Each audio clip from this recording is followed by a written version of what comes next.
ਪਵੇ ਸੰਕੇਤ ਮਰਿਆਦਾ ਦਾ ਮੰਗਲ ਦੋਹਰਾ ਸਾਰਸਵਤੀ ਨਦ ਦਾਸ ਪਰ ਭਈ ਸਹਾਇ ਅਪਾਰ ਆਰਦ ਕਰਣੀ ਪਰਦਾ ਗ੍ਰੰਥ ਸਿੰਧ ਤੇ ਪਾਰ ਦੋਹਰਾ ਸਾਰਸਵਤੀ ਨਦ ਦਾਸ ਪਰ।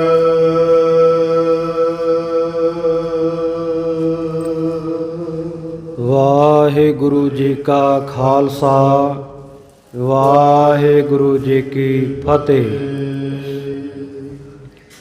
ਸਤਿਗੁਰਾਂ ਦੀ ਸਾਜੀ ਨਵਾਜੀ, ਗੁਰੂ ਪਿਆਰੀ, ਗੁਰੂ ਸਵਾਰੀ, ਗੁਰੂ ਖਾਲਸਾ ਸਾਧ ਸੰਗਤ ਜੀਓ। ਪਾਤਤ ਪਾਵਨ ਭਗਤ ਵਛਲ ਕਿਰਪਾ ਦੇ ਖਜ਼ਾਨੇ ਸਤਿਗੁਰੂ, ਲੋਕ ਪਰਲੋਕ ਦੇ ਰੱਖਿਅਕ, ਦੋ ਜਹਾਨ ਵਾਲੀ, ਬਾਣੀ ਗੁਰੂ, ਸ਼ਬਦ ਗੁਰੂ, ਰਾਜਾਨ ਰਾਜ, ਭਾਨਾਨ ਭਾਨ, ਦੇਵਾਨ ਦੇਵ, ਉਪਮਾ ਮਹਾਨ ਸ਼ਹਿਨਸ਼ਾਹ, ਗਰੀਬ ਨਵਾਜ, ਧੰਨ ਧੰਨ ਸਾਹਿਬ ਸ੍ਰੀ ਗੁਰੂ ਗ੍ਰੰਥ ਸਾਹਿਬ ਮਹਾਰਾਜ। ਜੁਗੋ ਜੁਗ ਅਟਲ ਸਤਿਗੁਰੂ ਜੀ ਦੀ ਪਾਵਨ ਪਵਿੱਤਰ ਗੋਦ ਵਿੱਚ ਸੰਗਤ ਰੂਪ ਵਿੱਚ ਆਪਾਂ ਸਭਨਾਂ ਨੂੰ ਜੁੜ ਬੈਠਣ ਦਾ ਸੁਭਾਗ ਮਿਲ ਰਿਹਾ ਹੈ। ਸਤਿਗੁਰੂ ਦੀ ਦਇਆ ਦਾ ਸਦਕਾ ਆਪ ਸਭ ਨੇ ਸਤਿਗੁਰਾਂ ਦੇ ਪਵਿੱਤਰ ਅਸਥਾਨਾਂ 'ਤੇ ਪਹੁੰਚ ਕੇ ਗਰੀਬ ਨਵਾਜ ਸੱਚੇ ਪਾਤਸ਼ਾਹ ਜੀ ਦੇ ਖੁੱਲ੍ਹੇ ਦਰਸ਼ਨ ਦੀਦਾਰੇ ਪ੍ਰਾਪਤ ਕੀਤੇ ਹਨ। ਸਤਿਗੁਰੂ ਜੀ ਮਿਹਰਾਂ ਵਰਤਾ ਰਹੇ ਹਨ, ਸਭ ਨੂੰ ਆਪਣੇ ਦਰਸ਼ਨ ਦੀਦਾਰਿਆਂ ਦੀਆਂ ਦਾਤਾਂ ਦੇ ਨਾਲ ਨਿਵਾਜ ਰਹੇ ਹਨ। ਜੋ ਵੀ ਅਰਦਾਸਾਂ ਬੇਨਤੀਆਂ ਆਪ ਜੀ ਗੁਰੂ ਪਾਤਸ਼ਾਹ ਦੇ ਚਰਨਾਂ ਵਿੱਚ ਕਰ ਰਹੇ ਹੋ, ਗਰੀਬ ਨਵਾਜ ਸੱਚੇ ਪਾਤਸ਼ਾਹ ਕਿਰਪਾ ਕਰਨਗੇ। ਇਹ ਐਸਾ ਦਰ ਹੈ ਜਿੱਥੇ ਸਾਧ ਸੰਗਤ ਜੀ ਰੋਂਦੇ ਹੋਏ ਆਉਂਦੇ ਹੈ ਤੇ ਹੱਸਦੇ ਜਾਂਦੇ ਹੈ। ਸਤਿਗੁਰੂ ਨਾਨਕ ਦੇਵ ਮਹਾਰਾਜ ਸੱਚੇ ਪਾਤਸ਼ਾਹ ਜੀ ਦੇ ਚਰਨਾਂ ਵਿੱਚੋਂ ਸਤਿਗੁਰੂ ਦੀਆਂ ਅਸੀਸਾਂ, ਸਤਿਗੁਰੂ ਦੀ ਕਿਰਪਾ ਝੋਲੀਆਂ ਭਰ ਕੇ ਆਪ ਸਭ ਜਾਓ। ਇਹ ਅਰਦਾਸਾਂ ਬੇਨਤੀਆਂ ਗਰੀਬ ਨਵਾਜ ਸੱਚੇ ਪਾਤਸ਼ਾਹ ਜੀ ਦੇ ਚਰਨਾਂ ਵਿੱਚ ਹਨ। ਆਓ ਸੰਧਿਆ ਦੇ ਦੀਵਾਨ ਸਜੇ ਹੋਏ ਦੀਵਾਨਾਂ ਵਿੱਚ ਆਪ ਜੀ ਨੇ ਰੱਬੀ ਬਾਣੀ ਦੇ ਕੀਰਤਨ ਗੁਰਮੁਖ ਪਿਆਰਿਆਂ ਦੀ ਰਸਨਾ ਤੋਂ ਸਰਵਣ ਕੀਤੇ। ਉਪਰੰਤ ਗੁਰੂ ਕੇ ਗ੍ਰੰਥੀ ਸਿੰਘ ਸਾਹਿਬ ਜੀ ਦੇ ਪਾਸੋਂ ਆਪ ਜੀ ਨੇ ਗੁਰੂ ਕੀ ਬਾਣੀ ਰਹਿਰਾਸ ਸਾਹਿਬ ਜੀ ਦੇ ਸੰਧਿਆ ਦੇ ਨਿਤਨੇਮ ਪਾਠ ਸਰਵਣ ਕਰਕੇ ਲਾਹਾ ਲਿਆ ਹੈ, ਆਨੰਦ ਮਾਣਿਆ ਹੈ। ਬੇਨਤੀ ਹੈ, ਹੁਣ ਕਥਾ ਦਾ ਸਮਾਂ ਹੋਇਆ। ਜਿੰਨੀ ਸੰਗਤ ਆਪ ਜੀ ਦੂਰ ਦੁਰਾਡਿਆਂ ਤੋਂ ਪਹੁੰਚੇ ਹੋ, 5-7 ਮਿੰਟ ਜ਼ਰੂਰ ਬੈਠ ਕੇ ਗੁਰੂ ਚਰਨਾਂ ਵਿੱਚ ਹਾਜ਼ਰੀ ਲਵਾਓ। ਜਿੰਨਾ ਸਮਾਂ ਕੋਈ ਬਹਿ ਸਕਦਾ ਹੈ, ਜਿਨ੍ਹਾਂ ਦੇ ਭਾਗਾਂ ਵਿੱਚ ਬਹੁਤੀ ਕਿਰਪਾ ਹੋਵੇਗੀ, ਉਹ ਪੂਰੀ ਕਥਾ ਸਰਵਣ ਕਰ ਲੈਣਗੇ। ਵਿਸ਼ੇਸ਼ ਬੇਨਤੀ, ਜਿਹੜੀਆਂ ਸੰਗਤਾਂ ਦੂਰ ਦਰਾਡਿਆਂ ਤੋਂ ਚੱਲ ਕੇ ਆਉਂਦੀਆਂ, ਕਿਸੇ ਨੇ ਅਖੰਡ ਪਾਠ ਸਾਹਿਬ ਦੀ ਸੇਵਾ ਲਈ ਹੁੰਦੀ ਹੈ, ਕੋਈ ਵੈਸੇ ਦੂਰ ਤੋਂ ਚੱਲ ਕੇ ਆਇਆ ਹੁੰਦਾ, ਵਾਪਸ ਨਹੀਂ ਜਾ ਸਕਦੇ, ਕਮਰੇ ਉਹਨਾਂ ਨੂੰ ਮਿਲੇ ਹੁੰਦੇ ਆ ਆਰਾਮ ਦੇ ਲਈ। ਉਹਨਾਂ ਸਭਨਾਂ ਦੇ ਚਰਨਾਂ ਵਿੱਚ ਬੇਨਤੀ ਹੈ ਕਿ ਲੰਗਰ ਪ੍ਰਸ਼ਾਦਾ ਪਾਣੀ ਆਪ ਜੀ ਜਿਨ੍ਹਾਂ ਨੇ ਛਕ ਲਿਆ ਹੈ ਜਾਂ ਜਿਨ੍ਹਾਂ ਨੇ ਛਕਣਾ ਹੈ, ਉਹ ਕਥਾ ਦੀ ਸਮਾਪਤੀ ਤੋਂ ਬਾਅਦ ਵਿੱਚ ਛਕ ਲਿਓ। ਗੁਰੂ ਚਰਨਾਂ ਵਿੱਚ ਆ ਕੇ ਜ਼ਰੂਰ ਹਾਜ਼ਰੀ ਭਰੋ, ਕਿਉਂਕਿ ਇਹ ਸਮਾਂ ਰੋਜ਼-ਰੋਜ਼ ਨਹੀਂ ਮਿਲਦਾ। ਘਰਾਂ ਤੋਂ ਨਿਕਲਣ ਦਾ ਟਾਈਮ ਹੀ ਨਹੀਂ ਬਣਦਾ। ਜੇ ਅੱਜ ਗੁਰੂ ਚਰਨਾਂ ਵਿੱਚ ਆਏ ਹਾਂ ਤੇ ਕਮਰਿਆਂ ਵਿੱਚ ਬਹਿ ਕੇ ਆਪਾਂ ਹਾਸਾ ਠੱਠਾ ਕਰਕੇ ਮੋਬਾਈਲ ਫੋਨਾਂ ਦੀ ਸਕਰੀਨ ਦੇ ਉੱਤੇ, ਟੱਚ ਦੇ ਉੱਤੇ ਉਂਗਲਾਂ ਘਸਾ ਕੇ ਇਹ ਵਕਤ ਨਾ ਲੰਘਾ ਦੇਈਏ, ਇਹਨੂੰ ਸਫਲਾ ਕਰੀਏ ਗੁਰੂ ਚਰਨਾਂ ਵਿੱਚ ਬਹਿ ਕੇ। ਇਸ ਕਰਕੇ ਬੇਨਤੀ ਹੈ, ਜਿੰਨੇ ਵੀ ਮਾਈ ਭਾਈ ਦੂਰੋਂ ਦੁਰਾਡਿਓ ਗੁਰੂ ਚਰਨਾਂ ਦੇ ਵਿੱਚ, ਗੁਰੂ ਕੇ ਸਥਾਨਾਂ 'ਤੇ ਪਹੁੰਚੇ ਹੋ, ਸਤਿਗੁਰੂ ਸਾਰਿਆਂ 'ਤੇ ਕਿਰਪਾ ਕਰਨ। ਆਓ ਆਪਾਂ ਗੁਰੂ ਚਰਨਾਂ ਵਿੱਚ ਬੈਠ ਕੇ ਲਾਹਾ ਪ੍ਰਾਪਤ ਕਰੀਏ। ਮਨ ਬਿਰਤੀਆਂ ਦੀ ਇਕਾਗਰਤਾ ਦੇ ਲਈ ਇੱਕ ਵਾਰੀ ਉਚਾਰਨ ਕਰੋ ਜੀ, ਸਤਨਾਮ ਸ੍ਰੀ ਵਾਹਿਗੁਰੂ ਜੀ। ਸਤਿਗੁਰੂ ਦੇ ਚਰਨਾਂ ਵਿੱਚ ਜੋ ਇਤਿਹਾਸ ਦੀ ਲੜੀਵਾਰ ਕਥਾ ਆਪਾਂ ਬੈਠ ਕੇ ਨਿੱਤਾ ਪ੍ਰਤੀ ਵਿਚਾਰਦੇ ਹਾਂ, ਬਹੁਤ ਲੰਮੇ ਸਮੇਂ ਤੋਂ ਗਰੀਬ ਨਵਾਜ਼ ਸੱਚੇ ਪਾਤਸ਼ਾਹ ਨੇ ਕਿਰਪਾ ਕੀਤੀ।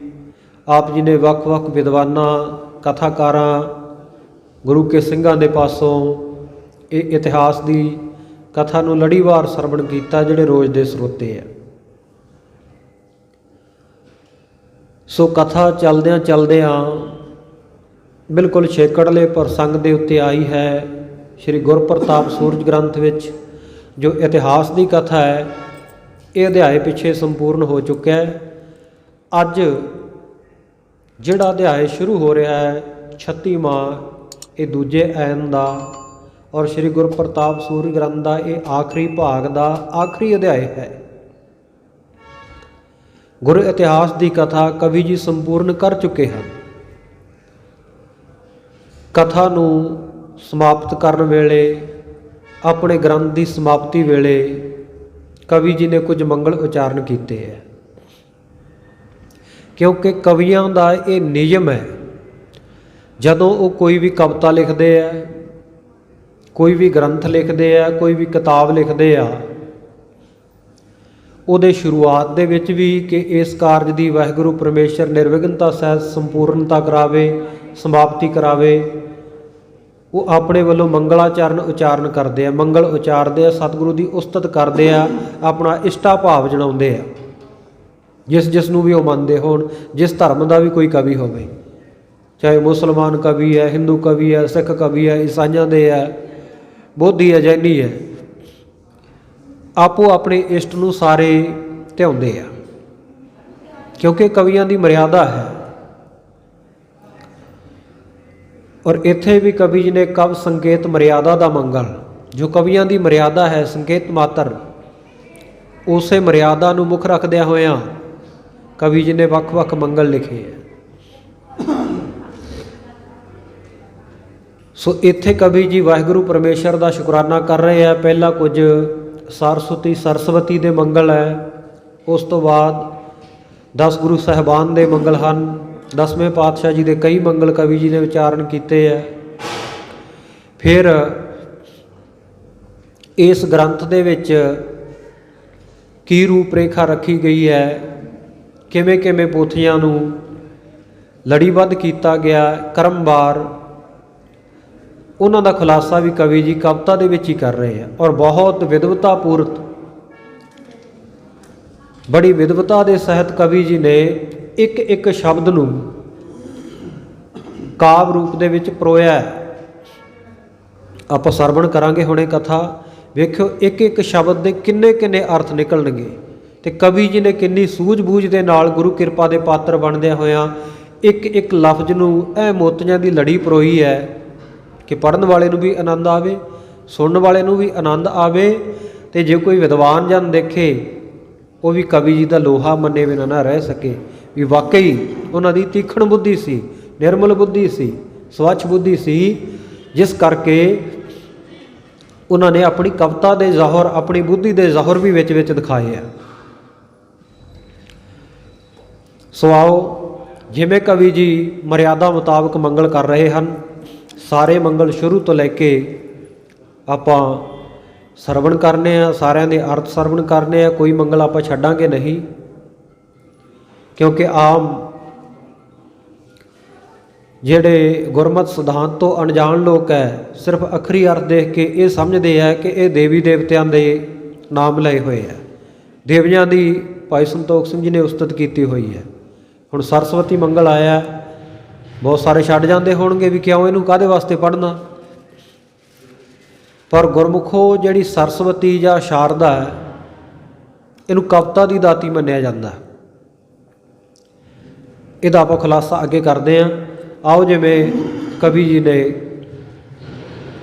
ਸਾਰੇ ਮਰਿਆਦਾ ਪੂਰਵਕ ਮੰਗਲ ਲਿਖੇ ਹਨ, ਆਪਣੇ ਇਸ਼ਟਾ ਭਾਵ ਨੂੰ ਜਣਾਇਆ, 10 ਪਾਤਸ਼ਾਹੀਆਂ ਉੱਤੇ ਸ਼ਰਧਾ ਪ੍ਰਗਟ ਕੀਤੀ ਹੈ। ਬੜੇ ਪਿਆਰ ਨਾਲ ਕਥਾ ਸਰਵਣ ਕਰੀਏ ਜੀ। ਸਤਨਾਮ ਸ੍ਰੀ ਵਾਹਿਗੁਰੂ ਸਾਹਿਬ ਜੀ। ਕਵੇ ਸੰਕੇਤ ਮਰਿਆਦਾ ਦਾ ਮੰਗਲ। ਹਾਂਜੀ, ਕਵੀ ਜੀ ਸੰਕੇਤ ਮਾਤਰ ਜਿਹੜਾ ਕਵੀਆਂ ਦਾ ਮਰਿਆਦਾ ਹੈ, ਕਵੀਆਂ ਦਾ ਅਨੁਸ਼ਾਸਨ ਹੈ, ਕਵੀਆਂ ਦੀ ਰੀਤੀ ਹੈ, ਉਹਦੇ ਮੁਤਾਬਕ ਮੰਗਲ ਕਹੀਏ ਮੰਗਲ ਨਾਮ ਖੁਸ਼ੀ ਦਾ ਹੈ, ਮੰਗਲ ਕਹੀਏ ਆਨੰਦ, ਮੰਗਲ ਕਹੀਏ ਬੰਦਨਾ, ਆਪਣੀ ਇਸ਼ਟਾ ਭਾਵ ਨੂੰ ਜਨਾਉਣ ਵਾਸਤੇ ਸ਼ੁਭ ਵਚਨ ਲਿਖ ਰਹੇ ਹਨ। ਸਾਰਸਵਤੀ ਨਿਜ ਦਾਸ ਪਰ। ਕਵੀ ਜੀ ਕਹਿ ਰਹੇ ਹੈ ਜਿਹੜੀ ਸਾਰਸਵਤੀ ਸਰਸਵਤੀ, ਸਰਸਵਤੀ ਨੂੰ ਕਵਿਤਾ ਦੀ ਦਾਤੀ ਮੰਨਿਆ ਗਿਆ ਹੈ। ਇਹ ਸਿਰਫ ਹਿੰਦੂਆਂ ਦੀ ਦੇਵੀ ਨਹੀਂ ਜਾਣਨਾ, ਜਿੰਨੇ ਵੀ ਕਵੀ ਹੈ ਸਾਰੇ ਹੀ ਸਰਸਵਤੀ ਦਾ ਮੰਗਲ ਜ਼ਰੂਰ ਕਰਦੇ ਹੈ, ਚਾਹੇ ਉਹ ਮੁਸਲਮਾਨ ਕਵੀ ਹੈ, ਹਿੰਦੂ ਕਵੀ ਹੈ, ਸਿੱਖ ਕਵੀ ਹੈ, ਬੋਧੀ ਜੈਨੀ, ਜਿਹੜੇ ਵੀ ਧਰਮ ਦੇ ਕੋਈ ਵੀ ਕਵੀ ਹੈ ਇਹਨੂੰ ਕਵਿਤਾ ਦੀ ਦਾਤੀ ਮੰਨਦਾ ਸਰਸਵਤੀ ਨੂੰ। ਕਿਸੇ ਨੇ ਉਹਨੂੰ ਦੇਵੀ ਕਹਿ ਦਿੱਤਾ। ਇੱਥੇ ਕਵੀ ਜੀ ਨੇ ਜਿਹੜਾ ਸਰਸਵਤੀ ਸ਼ਬਦ ਵਰਤਿਆ ਹੈ, ਇਸ ਦਾ ਦੂਸਰਾ ਨਾਮ ਸ਼ਾਰਦਾ ਵੀ ਹੈ। ਸ਼ਾਰਦਾ ਨਾਮ ਬਾਣੀ ਦਾ ਹੈ, ਔਰ ਸ਼ਾਰਦਾ ਨਾਮ ਉਜਲ ਬੁੱਧੀ ਦਾ, ਸਵੱਛ ਬੁੱਧੀ ਦਾ, ਮੈਲ ਤੋਂ ਰਹਿਤ ਬੁੱਧੀ ਦਾ, ਨਿਰਮਲ ਬੁੱਧੀ ਦਾ ਵੀ ਹੈ। ਕਵੀ ਜੀ ਕਹਿ ਰਹੇ ਨੇ ਸਰਸਵਤੀ ਇੱਕ ਨਦੀ ਦਾ ਨਾਮ ਵੀ ਹੈ। ਗੰਗਾ ਜਮਨਾ ਸਰਸਵਤੀ ਤੇ ਕਰੈ ਉਦਮ ਧੂਰ ਸਾਧੂ ਕੀਤਾ ਹੈ। ਹੁਣ ਸਰਸਵਤੀ ਤਾਂ ਇੱਕ ਨਦੀ ਹੈ, ਉਹਨੂੰ ਕੀ ਆਪਾਂ ਇਕੱਲੇ ਹਿੰਦੂਆਂ ਨਾਲ ਜੋੜ ਦਿਆਂਗੇ ਕਿ ਤਾਂ ਹਿੰਦੂ ਪਾਣੀ ਦੀ ਇਕੱਲੇ ਹਿੰਦੂਆਂ ਨੂੰ ਲੋੜ ਹੈ, ਸਿੱਖ ਨਹੀਂ ਪਾਣੀ ਪੀਂਦੇ, ਮੁਸਲਮਾਨ ਨਹੀਂ ਪਾਣੀ ਵਰਤਦੇ। ਸੋ ਇੱਥੇ ਕਵੀ ਜੀ ਕਹਿ ਰਹੇ ਆ ਸਾਰਸਵਤੀ ਨਿਜ ਦਾਸ ਪਰ। ਜਿਹੜੀ ਸਰਸਵਤੀ ਹੈ, ਸ਼ਾਰਦਾ ਹੈ, ਬਾਣੀ ਹੈ, ਇਹ ਬਾਣੀ ਸਤਿਗੁਰੂ ਸੱਚੇ ਪਾਤਸ਼ਾਹ ਜੀ ਦੀ, ਉਹਨੇ ਮੈਨੂੰ ਆਪਣਾ ਸੇਵਕ ਜਾਣ ਕੇ ਭਈ ਸਹਾਏ ਅਪਾਰ।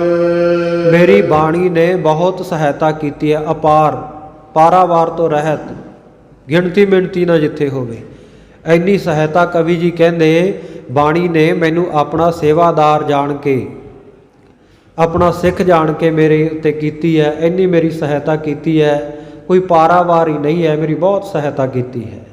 ਸਾਰਸਵਤੀ ਨਿਜ ਦਾਸ ਪਰ।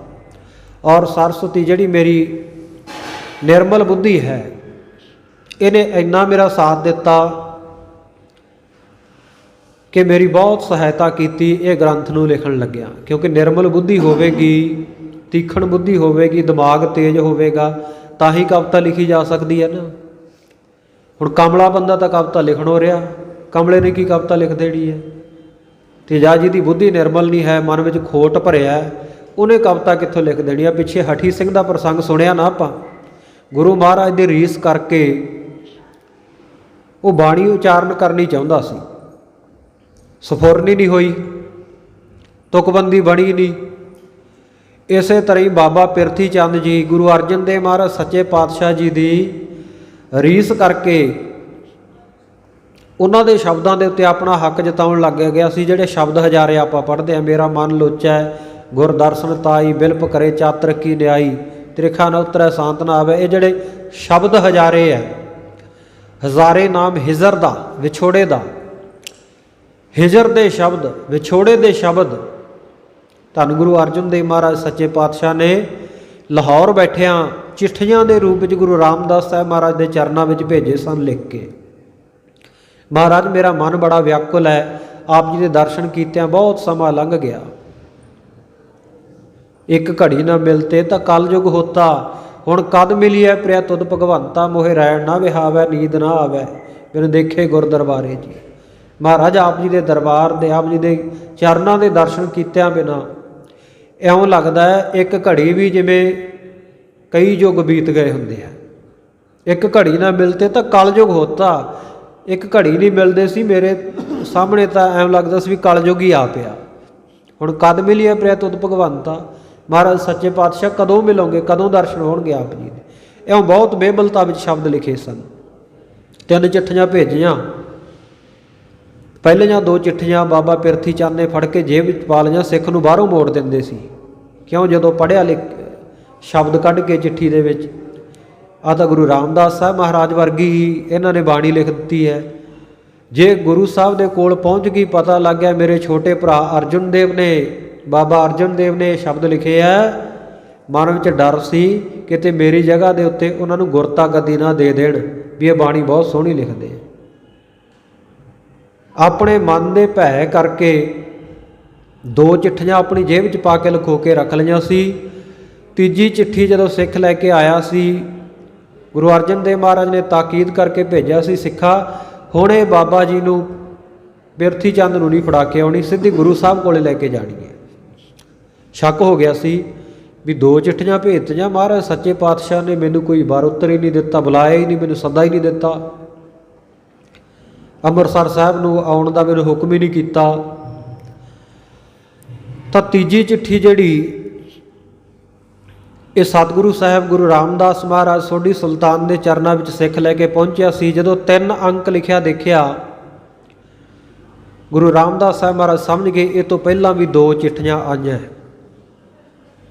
ਸਿੱਖ ਨੂੰ ਪੁੱਛਦੇ ਆ, ਭਾਈ ਪਹਿਲਾਂ ਵੀ ਕੋਈ 2 ਚਿੱਠੀਆਂ? ਹਾਂਜੀ ਮਹਾਰਾਜ ਮੈਂ ਲੈ ਆਇਆ ਸੀ, ਆਪ ਜੀ ਦੇ ਵੱਡੇ ਸਾਹਿਬਜ਼ਾਦੇ, ਵੱਡੇ ਸਪੁੱਤਰ, ਵੱਡੇ ਫਰਜ਼ੰਦ ਬਾਬਾ ਪਿਰਥੀ ਚੰਦ ਜੀ ਨੂੰ ਦੇ ਗਿਆ ਸੀ। ਬਾਬਾ ਪਿਰਥੀ ਚੰਦ ਨੂੰ ਬੁਲਾਇਆ, ਸਾਹਿਬ ਮੁੱਕਰ ਗਏ, ਕਹਿੰਦੇ ਨਾ ਜੀ ਮੈਂ ਤਾਂ ਸਿੱਖ ਨੂੰ ਦੇਖਿਆ ਹੀ ਪਹਿਲੀ ਵਾਰ ਆ, ਇਹ ਕਿਹੜੀ ਚਿੱਠੀ ਲੈ ਕੇ ਆਇਆ ਮੇਰੇ ਕੋਲ, ਐਵੇਂ ਝੂਠ ਬੋਲਦਾ। ਮਹਾਰਾਜ ਸੱਚੇ ਪਾਤਸ਼ਾਹ ਨੇ ਇੱਕ ਸਿੱਖ ਨੂੰ ਭੇਜਿਆ, ਬਾਬਾ ਪਿਰਥੀ ਚੰਦ ਦੇ ਕਮਰੇ ਵਿੱਚ ਚੋਲੇ ਦੇ ਖੀਸੇ ਵਿੱਚੋਂ ਪਹਿਲੇ 2ਵੇਂ ਸ਼ਬਦ ਲਿਖੇ ਹੋਏ ਚਿੱਠੀਆਂ ਮਿਲ ਗਈਆਂ। ਬੜਾ ਸ਼ਰਮਿੰਦਾ ਹੋਇਆ, ਪਰ ਫਿਰ ਚਲਾਕੀ ਸੁੱਝੀ ਮਨ ਦੇ ਵਿੱਚ, ਚਤੁਰਾਈ ਖੇਡਣੀ ਚਾਹੀ। ਕਹਿੰਦਾ ਮਹਾਰਾਜ ਇਹ ਤਾਂ ਮੈਂ ਹੀ ਲਿਖੇ ਹੋਏ ਆ 2 ਸ਼ਬਦ ਪਹਿਲਾਂ। ਤੇ ਗੁਰੂ ਮਹਾਰਾਜ ਧੰਨ ਗੁਰੂ ਰਾਮਦਾਸ ਮਹਾਰਾਜ ਕਹਿੰਦੇ ਆਹ 2 ਕਹਿੰਦੇ ਪਹਿਲੇ ਹੋ ਗਏ, ਇਹਦੇ ਉੱਤੇ 3 ਅੰਕ ਲਿਖਿਆ ਤੇ ਇਹ ਚੌਪਦੇ ਵਾਲਾ ਸ਼ਬਦ ਹੈ ਤੇ ਚੌਥਾ ਪਦਾ ਪਿਰਥੀ ਚੰਦ ਜੀ ਫਿਰ ਉਚਾਰ ਕੇ ਤੁਸੀਂ ਪੂਰਾ ਕਰਕੇ ਦਿਖਾ ਦਿਓ ਜੇ ਪਹਿਲੀਆਂ ਤੁਸੀਂ ਇਹ ਚਿੱਠੀਆਂ ਪਹਿਲੇ ਸ਼ਬਦ ਤੁਸੀਂ ਲਿਖੇ ਹੈ, ਤੇ ਸਿੱਧ ਹੋ ਜਾਵੇਗਾ ਵੀ ਇਹ ਤੁਹਾਡੀ ਰਚਨਾ ਹੈ। ਬੜਾ ਜ਼ੋਰ ਲਾਇਆ ਬਾਬਾ ਪਿਰਥੀ ਚੰਦ ਨੇ। ਹੁਣ ਬਾਣੀ ਕਿੱਥੋਂ ਉਤਰੇ? ਇਹ ਬਾਣੀ ਮਹਾਂਪੁਰਖ ਕੀ ਨਿਜ ਘਰ ਵਾਸਾ ਹੋਏ, ਇਹ ਨਿਰਮਲ ਹਿਰਦਿਆਂ ਦੇ ਵਿੱਚ ਆਉਂਦੀ ਹੈ, ਮਹਾਂਪੁਰਖਾਂ ਦੇ ਹਿਰਦਿਆਂ ਵਿੱਚ ਆਉਂਦੀ ਹੈ, ਕਪਟੀਆਂ ਦੇ ਥੋੜ੍ਹੀ ਆਉਣੀ ਸੀ। ਇੱਕ ਵੀ ਤੁਕਬੰਦੀ ਨਾ ਕਰ ਸਕਿਆ ਬਾਬਾ ਪਿਰਥੀ ਚੰਦ, ਕਿਉਂਕਿ ਬੁੱਧੀ ਨਿਰਮਲ ਨਹੀਂ ਸੀ, ਮਲੀਨਤਾ ਸੀ। ਸੋ ਮਲੀਨ ਬੁੱਧੀ ਦੇ ਵਿੱਚ ਕਦੇ ਕਵਿਤਾ ਨਹੀਂ ਉਤਰੇਗੀ, ਮਲੀਨ ਬੁੱਧੀ ਦੇ ਵਿੱਚ ਕਦੇ ਸ਼ੁਭ ਵਿਚਾਰ ਨਹੀਂ ਆਉਣਗੇ, ਮਲੀਨ ਬੁੱਧੀ ਦੇ ਵਿੱਚੋਂ ਕਦੇ ਅਨੁਭਵੀ ਗਿਆਨ ਦੀ ਗੱਲ ਨਹੀਂ ਸੁਣ ਸਕੋਗੇ। ਸੋ ਇਸ ਕਰਕੇ ਕਵੀ ਜੀ ਇੱਥੇ ਕਹਿ ਰਹੇ ਆ ਕਿ ਜਿਹੜੀ ਸਾਰਸਵਤੀ ਜਾਂ ਸ਼ਾਰਦਾ ਮੇਰੀ ਨਿਰਮਲ ਬੁੱਧੀ ਹੈ, ਇਹਨੇ ਬਹੁਤ ਮੇਰਾ ਸਾਥ ਦਿੱਤਾ, ਬੜੀ ਇਹਨੇ ਮੇਰੇ ਤੇ ਕਿਰਪਾ ਕੀਤੀ, ਬੜੀ ਸਹਾਇਤਾ ਕੀਤੀ, ਪਾਰਾਵਾਰ ਤੋਂ ਰਹਿਤ ਹੀ ਗੁਰੂ ਕੀ ਬਾਣੀ ਨੇ ਕਿਰਪਾ ਕੀਤੀ ਹੈ। ਪਾਰਦ ਬਰਨੀ ਪਾਰਦਾ। ਸੋ ਇਸ ਪ੍ਰਕਾਰ ਜਿਹੜਾ ਪਾਰਦ ਬਰਨੀ ਮਨ ਜਿਹੜਾ ਹੈ ਪਾਰੇ ਦੀ ਤਰ੍ਹਾਂ ਵਰਣਨ ਕੀਤਾ ਜਾਂਦਾ ਹੈ। ਮਨ ਨੂੰ ਪਾਰੇ ਦੀ ਤਰ੍ਹਾਂ ਆਖਿਆ ਜਾਂਦਾ, ਵੀ ਪਾਰੇ ਦੀ ਤਰ੍ਹਾਂ, ਜਿਵੇਂ ਪਾਰਾ ਡੋਲਦਾ ਰਹਿੰਦਾ ਨਾ, ਪਾਰੇ ਦੀ ਤੁਸੀਂ ਢੇਰੀ ਨਹੀਂ ਲਾ ਸਕਦੇ ਇੱਕ ਥਾਂ, ਉਹ ਇੱਧਰ ਉੱਧਰ ਡੋਲੇਗਾ ਪਾਰਾ। ਇਸੇ ਤਰ੍ਹਾਂ ਮਨ ਦੀ ਅਵਸਥਾ ਹੈ, ਮਨ ਵੀ ਡੋਲਦਾ ਰਹਿੰਦਾ ਹੈ। ਧਰਮ ਗ੍ਰੰਥਾਂ ਵਿੱਚ ਬਹੁਤ ਤਸ਼ਬੀਹਾਂ, ਬਹੁਤ ਉਦਾਹਰਨਾਂ ਦੇ ਕੇ ਮਨ ਨੂੰ ਆਖਿਆ ਗਿਆ ਹੈ। ਕਿਤੇ ਸਤਿਗੁਰੂ ਕਹਿੰਦੇ ਇਹ ਮਨ ਚੰਚਲਾ, ਇਹ ਮਨ ਚੰਚਲ ਹੈ। ਕਿਤੇ ਖੋਤੇ ਦੀ ਨਿਆਈ, ਕਿਤੇ ਗਧੇ ਦੀ ਨਿਆਈ, ਇਹ ਮਨ ਨੂੰ ਕਿਹਾ ਮਨ ਖੁਟਹਰ ਤੇਰਾ ਨਹੀਂ ਵਿਸਾਸਾ ਤੂੰ ਮਹਾ ਉਦਮਾਦਾ, ਖਰਕਾ ਪੈ ਖਰਦਾ ਛੁੱਟਾ ਜੋ ਉੱਪਰ ਲਾਦਾ। ਇਸੇ ਤਰ੍ਹਾਂ ਧਰਮ ਗ੍ਰੰਥਾਂ ਦੇ ਵਿੱਚ ਅਨਾਥ ਕਵੀ ਜੀ, ਉਹਨਾਂ ਦੇ ਬਚਨ ਮਿਲਦੇ ਆ, ਉਹਨਾਂ ਨੇ ਇਹ ਮਨ ਨੂੰ ਪਿੱਪਲ ਦੀ ਕਰੂੰਬਲੀ ਦੀ ਤਰ੍ਹਾਂ ਆਖਿਆ, ਟੀਸੀ ਵਾਲੇ ਪੱਤੇ ਦੀ ਤਰ੍ਹਾਂ, ਹਵਾ ਹੋਵੇ ਨਾ ਹੋਵੇ ਥੋੜ੍ਹਾ ਥੋੜ੍ਹਾ ਹਿਲਦਾ ਹੀ ਰਹਿੰਦਾ। ਜਾਂ ਝੰਡੇ ਦਾ ਕੱਪੜਾ ਉੱਚਾ ਫਰਹਾ ਲੱਗਿਆ ਹੋਵੇ, ਝੰਡਾ ਹੋਵੇ ਲੱਗਿਆ ਤੇ ਉਹ ਵੀ ਹਿਲਦਾ ਰਹਿੰਦਾ, ਸਥਿਰ ਖੜਦਾ ਨਹੀਂ ਇੱਕ ਥਾਂ। ਇਸੇ ਤਰ੍ਹਾਂ ਦਾਮਨ, ਆਕਾਸ਼ੀ ਬਿਜਲੀ, ਉਹ ਵੀ ਇੱਕ ਜਗ੍ਹਾ ਸਥਿਰ ਨਹੀਂ ਰਹਿੰਦੀ, ਟਿਕਦੀ ਨਹੀਂ, ਸਥਲ ਨਹੀਂ ਹੈ। ਉਹ ਵੀ ਸਾਧ ਸੰਗਤ ਕਦੇ ਪੂਰਬ ਵਿੱਚ ਚਮਕੇਗੀ, ਕਦੇ ਪੱਛਮ ਵਿੱਚ, ਕਦੇ ਸਾਡੇ ਸਾਹਮਣੇ ਚਮਕੇਗੀ, ਕਦੇ ਪਿਛਾਂਹ ਵੱਲ। ਬਿਜਲੀ ਇੱਕ ਥਾਂ ਤਾਂ ਨਹੀਂ ਹੁੰਦੀ ਨਾ। ਇਸੇ ਤਰ੍ਹਾਂ ਕੱਛੂ ਕੁੰਮੇ ਦੀ ਸਿਰੀ ਹੈ, ਕੱਛੂ ਦਾ ਮੂੰਹ, ਉਹਦੀ ਸਿਰੀ ਜੀ ਜਿਹੜੀ ਉਹਦੇ ਨਿਕਲਦੀ ਹੈ ਵਿੱਚੋਂ, ਉਹ ਸਾਧ ਸੰਗਤ ਉਹ ਸਥਿਰਤਾ ਨਹੀਂ ਰਹਿੰਦੀ, ਇੱਕ ਉਹ ਵੀ ਹਿਲਦਾ ਰਹਿੰਦਾ ਉਹਦਾ ਸਿਰ, ਜਾ ਚਾਹੇ ਤੁਰਦਾ ਹੋਵੇ ਜਾਂ ਬੈਠਾ ਹੋਵੇ, ਉਹ ਆਪਣਾ ਸਿਰ ਹਿਲਾਉਂਦਾ ਰਹਿੰਦਾ। ਉਹਦੀ ਸਿਰੀ ਹੈ ਜਿਹੜੀ ਕੱਛੂ ਕੁੰਮੇ ਦੀ, ਉਹ ਹਿਲਦੀ ਰਹਿੰਦੀ ਹੈ। ਇਸੇ ਤਰ੍ਹਾਂ ਭੂਤਾਂ ਦੀ ਅੱਗ ਹੈ, ਉਹ ਵੀ ਮੰਨਿਆ ਵੀ ਇੱਕ ਥਾਂ ਨਹੀਂ ਕਦੇ ਇੱਧਰ ਜਗਦੀ ਕਦੇ ਉੱਧਰ ਜਗਦੀ। ਤੇ ਦੀਪਕ ਸਿਖਾ, ਦੀਵੇ ਦੀ ਲਾਟ, ਅੱਜ ਕੱਲ੍ਹ ਤਾਂ ਲਾਈਟਾਂ ਟਿਊਬਾਂ ਬਲਬ ਬਹੁਤ ਕੁਝ ਆ ਗਿਆ ਨਾ। ਦੀਵੇ ਜਦੋਂ ਜਾਲਦੇ ਸੀ ਸਾਡੇ ਬਜ਼ੁਰਗ, ਦੀਵੇ ਬਾਲਦੇ ਸੀ ਘਰਾਂ ਵਿੱਚ ਰੌਸ਼ਨੀ ਵਾਸਤੇ। ਤੇ ਅੱਜ ਕੱਲ੍ਹ ਵੀ ਆਪਾਂ ਸ਼ਰਧਾ ਭਾਵਨਾ ਨਾਲ ਦੇਸੀ ਘਿਓ ਦੀ ਜੋਤ ਗੁਰੂ ਮਹਾਰਾਜ ਦੀ ਲਾਉਂਦੇ ਹਾਂ। ਤੇ ਜੋਤ ਦੇ ਦਰਸ਼ਨ ਕਰਿਓ। ਜੋਤ ਜਦੋਂ ਜਗਦੀ ਹੈ ਨਾ, ਦੀਵਾ ਜਗਦਾ, ਉਹਦੀ ਬੱਤੀ ਉੱਤੇ ਜਿਹੜੀ ਲਾਟ ਨਿਕਲੀ ਹੁੰਦੀ ਹੈ ਉਹ ਇੱਕ ਜਗ੍ਹਾ ਟਿਕੀ ਨਹੀਂ ਹੁੰਦੀ, ਇੱਦਾਂ ਤਾਂ ਹਿਲਦੀ ਹੈ। ਇਸੇ ਤਰ੍ਹਾਂ ਕਵੀ ਜੀ, ਅਨਾਥ ਕਵੀ ਜੀ ਮਹਾਂਪੁਰਖ ਬਚਨ ਲਿਖਦੇ ਆ, ਕਹਿੰਦੇ ਮਨ ਦੀ ਹਾਲਤ ਵੀ ਇਸੇ ਤਰ੍ਹਾਂ ਦੀ ਹੈ, ਇਹ ਵੀ ਕਿਤੇ ਟਿਕਦਾ ਨਹੀਂ। ਲੋਭੀ ਜੀਅਰਾ ਥਿਰ ਨਾ ਰਹਿਤ ਹੈ, ਚਾਰੇ ਕੁੰਡਾ ਭਾਲੇ।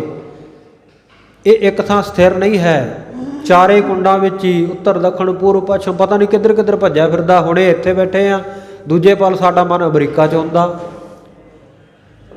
ਬੰਦਾ ਕੈਨੇਡਾ ਬੈਠਾ, ਮਨ ਉਹਦਾ ਪੰਜਾਬ 'ਚ ਤੁਰਿਆ ਫਿਰਦਾ ਹੁੰਦਾ। ਅਸੀਂ ਆਏ ਗੁਰੂ ਮਹਾਰਾਜ ਦੇ ਦਰ ਦੇ ਉੱਤੇ ਮੱਥਾ ਟੇਕਣ, ਦਰਸ਼ਨ ਕਰਨ, ਕਥਾ ਕੀਰਤਨ ਸੁਣਨ ਹੁੰਦੇ ਆ, ਪਰ ਮਨ ਸਾਡਾ ਘਰੇ ਫਿਰਦਾ ਹੁੰਦਾ ਵੀ ਮੁੰਡਾ ਡੈਰੀ 'ਤੇ ਦੁੱਧ ਲੈ ਕੇ ਗਿਆ, ਪਤਾ ਨਹੀਂ ਫੈਟ ਕਿੰਨੀ ਆਊਗੀ। ਮਨ ਖੜਦਾ ਨਹੀਂ ਨਾ ਇੱਕ ਥਾਂ। ਉਹ ਆਪਾਂ ਨੇ ਸਾਖੀ ਸਾਰਿਆਂ ਨੇ ਸੁਣੀ ਹੈ। ਗੁਰੂ ਮਹਾਰਾਜ ਨੂੰ ਕਹਿੰਦੇ ਜੀ ਇਹ ਹਿੰਦੂ ਮੁਸਲਮਾਨ ਦੇ ਵਿੱਚ ਤੁਸੀਂ ਕੋਈ ਫਰਕ ਨਹੀਂ ਸਮਝਦੇ, ਧੰਨ ਗੁਰੂ ਨਾਨਕ ਦੇਵ ਮਹਾਰਾਜ, ਫਿਰ ਆਓ ਸਾਡੇ ਨਾਲ ਨਮਾਜ਼ ਪੜ੍ਹੋ ਮਸੀਤ ਵਿੱਚ। ਤੇ ਮਹਾਰਾਜ ਨੇ ਉਹ ਸਾਖੀ ਦੇ ਵਿੱਚ ਇਹੀ ਦੱਸਿਆ ਨਾ ਵੀ ਜੇ ਮਨ ਸਥਿਰ ਨਹੀਂ, ਮਨ ਇੱਕ ਥਾਂ ਖੜਿਆ ਨਹੀਂ, ਤੇ ਫਿਰ ਮੱਥੇ ਟੇਕਿਆਂ ਦਾ, ਨਮਾਜ਼ਾਂ ਕੀਤਿਆਂ ਦਾ ਫਾਇਦਾ ਕੀ ਹੈ? ਮਨ ਹਾਜ਼ਰ ਹੋਣਾ ਚਾਹੀਦਾ। ਜਿੱਥੇ ਤਨ ਹਾਜ਼ਰ ਹੋਵੇ ਉੱਥੇ ਮਨ ਵੀ ਹਾਜ਼ਰ ਹੋਵੇ, ਫਿਰ ਪੂਰੀ ਕਿਰਪਾ ਪ੍ਰਾਪਤ ਹੁੰਦੀ ਹੈ। ਇਸ ਤਰ੍ਹਾਂ ਮਨ ਦਾ ਸੁਭਾਅ ਇਹ ਇੱਕ ਥਾਂ ਟਿਕਦਾ ਨਹੀਂ। ਚਲ ਦਲ ਪੱਤਰ ਪਤਾਕ ਪਟ ਦਾਮਨ ਕੱਛਪ ਮਾਤ, ਪੂਤ ਦੀਪ ਦੀਪਕ ਸਿਖਾ, ਯਉ ਮਨ ਮਿਰਤ ਅਨਾਥ। ਇਸ ਤਰ੍ਹਾਂ ਮਨ ਦੀ ਬਿਰਤੀ ਹੈ, ਇਹ ਇੱਕ ਜਗ੍ਹਾ ਕਦੇ ਟਿਕ ਕੇ ਨਹੀਂ ਰਹਿੰਦਾ। ਹੁਣ ਮਨ ਟਿਕਾਣੇ ਨਹੀਂ ਹੋਵੇਗਾ, ਮਨ ਨਿਰਮਲ ਨਹੀਂ ਹੋਵੇਗਾ, ਇਕਾਗਰਤਾ ਨਹੀਂ ਬਣੇਗੀ, ਤੇ ਕਵਿਤਾ ਕਿੱਥੋਂ ਸਫੁਰਨ ਹੋਣੀ ਹੈ? ਨਾ ਬਾਬੇ ਪਿਰਥੀ ਚੰਦ ਨੂੰ ਆਈ ਕਵਿਤਾ ਲਿਖਣੀ, ਬਾਣੀ ਲਿਖਣੀ, ਤੇ ਨਾ ਹਠੀ ਸਿੰਘ ਨੂੰ ਆਈ। ਉਹ ਵੀ ਗੁਰੂ ਮਹਾਰਾਜ ਦੇ ਸ਼ਬਦਾਂ ਦੇ ਵਿੱਚ ਹੀ ਕਹਿਆ ਹਠੀ ਸਿੰਘ ਲਿਖ ਕੇ, ਤੇ ਆਪਣਾ ਤੋਰੀ ਫੁਲਕਾ ਚਲਾਉਂਦਾ ਰਿਹਾ। ਇਸੇ ਤਰ੍ਹਾਂ ਹੀ ਅੱਜ ਦੇ ਜਿੰਨੇ ਦੇਹਧਾਰੀ ਗੁਰੂ ਆ, ਉਹਨਾਂ ਨੂੰ ਕਿਹੜਾ ਬਾਣੀ ਉਤਰਦੀ ਹੈ? ਬਾਣੀ ਗੁਰੂ ਮਹਾਰਾਜ ਦੀ ਹੁੰਦੀ ਆ, ਤੇ ਮੋਹਰ ਆਪਣੀ ਲਾ ਲੈਂਦੇ ਆ ਜੀ। ਸੰਤ ਮਹਾਂਪੁਰਖਾਂ ਦਾ ਕਹਿਣਾ, ਸੰਤ ਮਹਾਂਪੁਰਖਾਂ ਦਾ ਕਥਨ ਹੈ, ਸੰਤ ਮਹਾਂਪੁਰਖ ਫਰਮਾਉਂਦੇ ਆ, ਸਿੱਧਾ ਨਹੀਂ ਕਹਿੰਦੇ ਵੀ ਗੁਰੂ ਸਾਹਿਬ ਦੀ ਬਾਣੀ ਦਾ ਸ਼ਬਦ ਆ। ਵਰਤਣਗੇ ਆਪਣੇ ਪ੍ਰਯੋਜਨ ਵਾਸਤੇ, ਕਿਉਂਕਿ ਨਿਰਮਲ ਹਿਰਦਾ ਹੋਣਾ ਚਾਹੀਦਾ, ਨਿਰਮਲ ਬੁੱਧੀ ਹੋਣੀ ਚਾਹੀਦੀ ਹੈ ਬਾਣੀ ਜਿੱਥੇ ਸਫੁਰਨ ਹੋਣੀ ਹੋਵੇ ਕਵਿਤਾ। ਕਵੀ ਜੀ ਕਹਿ ਰਹੇ ਆ, ਸਾਰ ਸੁਤੀ ਨਿਜ ਦਾਸ ਪਰ ਭਈ ਸਹਾਏ ਅਪਾਰ। ਕਵਿਤਾ ਦੀ ਦਾਤੀ ਜਾਂ ਗੁਰੂ ਕੀ ਬਾਣੀ ਜਾਂ ਮੇਰੀ ਉਜਲ ਬੁੱਧੀ ਜਿਹੜੀ, ਇਹਨੇ ਮੇਰੇ ਉੱਤੇ ਇੰਨੀ ਕਿਰਪਾ ਕੀਤੀ, ਮੇਰੀ ਬਹੁਤ ਸਹਾਈ ਹੋਈ। ਪਾਰਾਵਾਰ ਤੋਂ ਰਹਿਤ ਬੜੀ ਬੇਅੰਤ ਇਹਨੇ ਸਹਾਇਤਾ ਕੀਤੀ। ਪਾਰਦ ਬਰਨੀ ਪਾਰ ਦਾ, ਮਨ ਜਿਹੜਾ ਪਾਰੇ ਵਰਗਾ ਇੱਕ ਥਾਂ ਟਿਕਣ ਵਾਲਾ ਨਹੀਂ, ਇਹਨੂੰ ਵਰਣਨ ਕੀਤਾ ਜਾਂਦਾ, ਆਖਿਆ ਜਾਂਦਾ ਕਿ ਮਨ ਟਿਕਦਾ ਨਹੀਂ ਹੈ, ਪਰ ਪਾਰ ਦਾ, ਇਹ ਤੋਂ ਪਾਰ ਕਰ ਦਿੱਤਾ ਗੁਰੂ ਕੀ ਬਾਣੀ ਨੇ। ਬਾਣੀ ਨੇ ਇੰਨੀ ਸਹਾਇਤਾ ਕੀਤੀ ਮੇਰੇ ਮਨ ਨੂੰ, ਜਿਹੜਾ ਇੱਕ ਥਾਂ ਟਿਕਣ ਵਾਲਾ ਨਹੀਂ ਸੀ, ਪਾਰੇ ਵਰਗਾ ਮੰਨਿਆ ਗਿਆ, ਇਹਨੂੰ ਵੀ ਭਵ ਸਾਗਰ ਤੋਂ ਪਾਰ ਕਰ ਦਿੱਤਾ। ਗ੍ਰੰਥ ਸਿੰਧ ਤੇ ਪਾਰ। ਤੇ ਇਸੇ ਪ੍ਰਕਾਰ ਜਿਹੜਾ ਮੈਂ ਸ਼੍ਰੀ ਗੁਰਪ੍ਰਤਾਪ ਸੂਰਜ ਗ੍ਰੰਥ ਲਿਖਿਆ ਹੈ, ਬਹੁਤ ਵੱਡਾ ਗ੍ਰੰਥ ਹੈ, ਸਮੁੰਦਰ ਦੀ ਤਰ੍ਹਾਂ ਵਿਸ਼ਾਲਤਾ ਹੈ ਇਹਦੀ ਆਕਾਰ ਦੇ ਵਿੱਚ ਵੀ, ਤੇ ਵਿੱਚ ਜਿਹੜੀਆਂ ਵਿਚਾਰਾਂ ਲਿਖੀਆਂ, ਜਿਵੇਂ ਸਮੁੰਦਰ ਬਹੁਤ ਗਹਿਰਾ ਹੁੰਦਾ, ਡੂੰਘਾ ਹੁੰਦਾ, ਇਸ ਤਰ੍ਹਾਂ ਗਹਿਰ ਗੰਭੀਰ ਇਸ ਗ੍ਰੰਥ ਦੇ ਵਿੱਚ ਵਿਚਾਰਾਂ ਹੈ। ਸਮੁੰਦਰ ਵਰਗਾ ਹੈ ਇਹ ਸ਼੍ਰੀ ਗੁਰਪ੍ਰਤਾਪ ਸੂਰਜ ਗ੍ਰੰਥ, ਜਿਸ ਵਿੱਚ ਸਤਿਗੁਰੂ ਜੀ ਦੀ ਬੇਅੰਤ ਮਹਿਮਾ ਦਸੇ ਪਾਤਸ਼ਾਹੀਆਂ ਦੀ ਲਿਖੀ ਗਈ ਹੈ। ਇਸ ਗ੍ਰੰਥ ਰੂਪੀ ਸਮੁੰਦਰ ਤੋਂ ਕਵਿਤਾ ਦੀ ਦਾਤੀ ਸਰਸਵਤੀ ਨੇ, ਗੁਰੂ ਕੀ ਬਾਣੀ ਨੇ, ਜਾਂ ਮੇਰੀ ਜਿਹੜੀ ਉਜਲ ਬੁੱਧੀ ਹੈ, ਇਸ ਨੇ ਮੈਨੂੰ ਇਸ ਗ੍ਰੰਥ ਤੋਂ ਪਾਰ ਕਰ ਦਿੱਤਾ, ਭਾਵ ਮੇਰਾ ਗ੍ਰੰਥ ਸੰਪੂਰਨ ਕਰਵਾ ਦਿੱਤਾ ਹੈ। ਕਰਨੀ ਸਖ ਦੁਖ ਦਰਦ ਹਰਣੀ। ਸੋ ਕਰਨੀ ਸੁਖ, ਔਂਕੜ ਮੇਸਾ ਜੀ ਇਹਦੇ ਵਿੱਚ ਛਪਿਆ ਨਹੀਂ ਹੋਇਆ। ਕਰਨੀ ਸੁਖ ਦੁਖ ਦਰਦ ਹਰਣੀ, ਇਹ ਜਿਹੜੀ ਗੁਰੂ ਕੀ ਬਾਣੀ ਹੈ, ਇਹਦੀ ਕੀ ਵਿਸ਼ੇਸ਼ਤਾ ਹੈ, ਕੀ ਮਹਾਨਤਾ ਹੈ, ਸ਼ਾਰਦਾ ਦੀ ਬਾਣੀ ਦੀ ਕਵੀ ਜੀ ਕਹਿੰਦੇ ਕਰਨੀ ਸੁਖ, ਇਹ ਸੁੱਖਾਂ ਦੀ ਕਰਨਹਾਰੀ ਹੈ, ਸੁੱਖ ਬਖਸ਼ਣ ਵਾਲੀ ਹੈ ਗੁਰੂ ਕੀ ਬਾਣੀ। ਔਰ ਦੁੱਖ ਦਾਰਦ ਹਰਨੀ, ਦੁੱਖ ਦਰਿੱਦਰ ਹੈ ਜਿਹੜੇ ਉਹਨਾਂ ਨੂੰ ਹਰਨ ਕਰਨ ਵਾਲੀ, ਨਾਸ਼ ਕਰਨ ਵਾਲੀ ਹੈ। ਹਰਣੀ ਸੁਤ ਸਮਾਖਣ ਬਰਣੀ, ਤੇ ਹਰਨੀ ਸੁੱਤ ਮਿਰਗੀ ਦਾ ਜਿਹੜਾ ਪੁੱਤਰ ਹੈ, ਮਿਰਗਣੀ ਦਾ। ਹਰਣੀ ਸੁੱਤ ਸਮ ਆਂਖਣ, ਹਰਨੀ ਸੁੱਤ ਸਮ ਆਂਖਣ ਬਰਨੀ। ਹਰਨੀ ਦਾ ਜਿਹੜਾ ਪੁੱਤਰ, ਹਿਰਨੀ ਦਾ ਬੱਚਾ, ਮਿਰਗਣੀ ਦਾ ਬੱਚਾ ਜਿਹੜਾ, ਉਹਦੀਆਂ ਅੱਖਾਂ ਜਿਹੜੀਆਂ ਬੜੀਆਂ ਸੁੰਦਰ ਹੁੰਦੀਆਂ, ਬੜੀਆਂ ਚੰਚਲ ਹੁੰਦੀਆਂ। ਇਸੇ ਤਰ੍ਹਾਂ ਉਹਦੀਆਂ ਅੱਖਾਂ ਦਾ ਬੜਾ ਪ੍ਰਕਾਸ਼, ਬੜੀਆਂ ਉਜਾਲੇ ਵਾਲੀਆਂ ਹੁੰਦੀਆਂ। ਇਹ ਜਿਹੜੀ ਬਾਣੀ ਹੈ, ਜਿਵੇਂ ਹਿਰਨੀ ਦੇ ਬੱਚੇ ਦੀਆਂ ਅੱਖਾਂ ਹੁੰਦੀਆਂ, ਉਸ ਤਰ੍ਹਾਂ ਇਹ ਬਾਣੀ ਸਾਡੇ ਮਨ ਅਤੇ ਬੁੱਧ ਨੂੰ, ਇਹਨਾਂ ਨੇਤਰਾਂ ਨੂੰ ਵੀ ਉਜਲ ਕਰਨ ਵਾਲੀ ਹੈ, ਇਹਨਾਂ ਨੂੰ ਵੀ ਸ਼ੁੱਧ ਕਰਨ ਵਾਲੀ ਹੈ। ਬਰਣੀ ਬਕਰ ਮਾ ਸ਼ਬ ਧਰਨੀ, ਤੇ ਇਸੇ ਤਰ੍ਹਾਂ ਬਕਰ ਨਾਮ ਹੈ ਟੇਢ ਤਾਈ ਦਾ, ਵਿੰਗੇ ਟੇਢੇ ਦਾ। ਜਿਹੜੇ ਸਾਡੇ ਮਨ ਦੀ ਟੇਢ ਤਾਈ ਹੈ, ਸਾਡਾ ਮਨ ਟੇਢਾ ਚੱਲਦਾ ਹੈ, ਸਿੱਧਾ ਤਾਂ ਚੱਲਦਾ ਹੀ ਨਹੀਂ ਨਾ, ਘੱਟ ਹੀ ਚੱਲਦਾ ਸਿੱਧੇ ਪਾਸੇ ਨੂੰ, ਤਾਂ ਟੇਢਾ ਹੀ ਜਾਂਦਾ ਜਦੋਂ ਜਾਂਦਾ, ਸਿੱਧਾ ਤਾਂ ਬਹੁਤ ਘੱਟ ਚੱਲਦਾ। ਮਨ ਦੀ ਜਿਹੜੀ ਟੇਢ ਤਾਈ ਹੈ, ਇਹਨੂੰ ਦੂਰ ਕਰਨ ਵਾਲੀ ਹੈ ਬਾਣੀ। ਔਰ ਮਹਾਂ ਛਬ ਧਰਨੀ, ਮਨ ਦੀ ਟੇਢ ਤਾਈ ਨੂੰ ਦੂਰ ਕਰਕੇ ਮਹਾਨ ਹੀ ਸ਼ੋਭਾ ਧਾਰਨ ਕਰਾਉਣ ਵਾਲੀ ਹੈ, ਮਹਾਨ ਦੁੱਤੀ ਕ੍ਰਾਂਤੀ, ਮਹਾਨ ਹੀ ਵਡਿਆਈ ਬਖਸ਼ਣ ਵਾਲੀ ਹੈ। ਧਰਨੀ ਬੁੱਧ ਕੀ ਬੈ ਤਨ ਕਰਨੀ, ਇਸੇ ਤਰ੍ਹਾਂ ਜਿਹੜੀ ਬੈ ਤਨ ਜਿਹੜੀ ਜਵਾਨੀ ਦੀ ਉਮਰ ਹੈ, ਜਵਾਨੀ ਦੀ ਉਮਰ ਦੇ ਵਿੱਚ ਜਿਹੜੀ ਬੁੱਧੀ ਹੈ, ਕਵੀ ਜੀ ਕਹਿੰਦੇ ਇਸ ਬੁੱਧੀ ਦੇ ਨਾਲ ਇਸ ਸੰਸਾਰ ਸਾਗਰ ਤੋਂ ਤਰਿਆ ਜਾ ਸਕਦਾ, ਪਾਰ ਹੋ ਸਕੀਦਾ। ਬਾਲਕ ਬੁੱਧੀ ਨਾਲ ਨਹੀਂ, ਅਣਜਾਣ ਮਤ ਨਾਲ ਨਹੀਂ, ਸਿਆਣੀ ਮਤ ਦੇ ਨਾਲ, ਗੁਰੂ ਕੀ ਮਤ ਧਾਰਨ ਕਰਨ ਦੇ ਨਾਲ,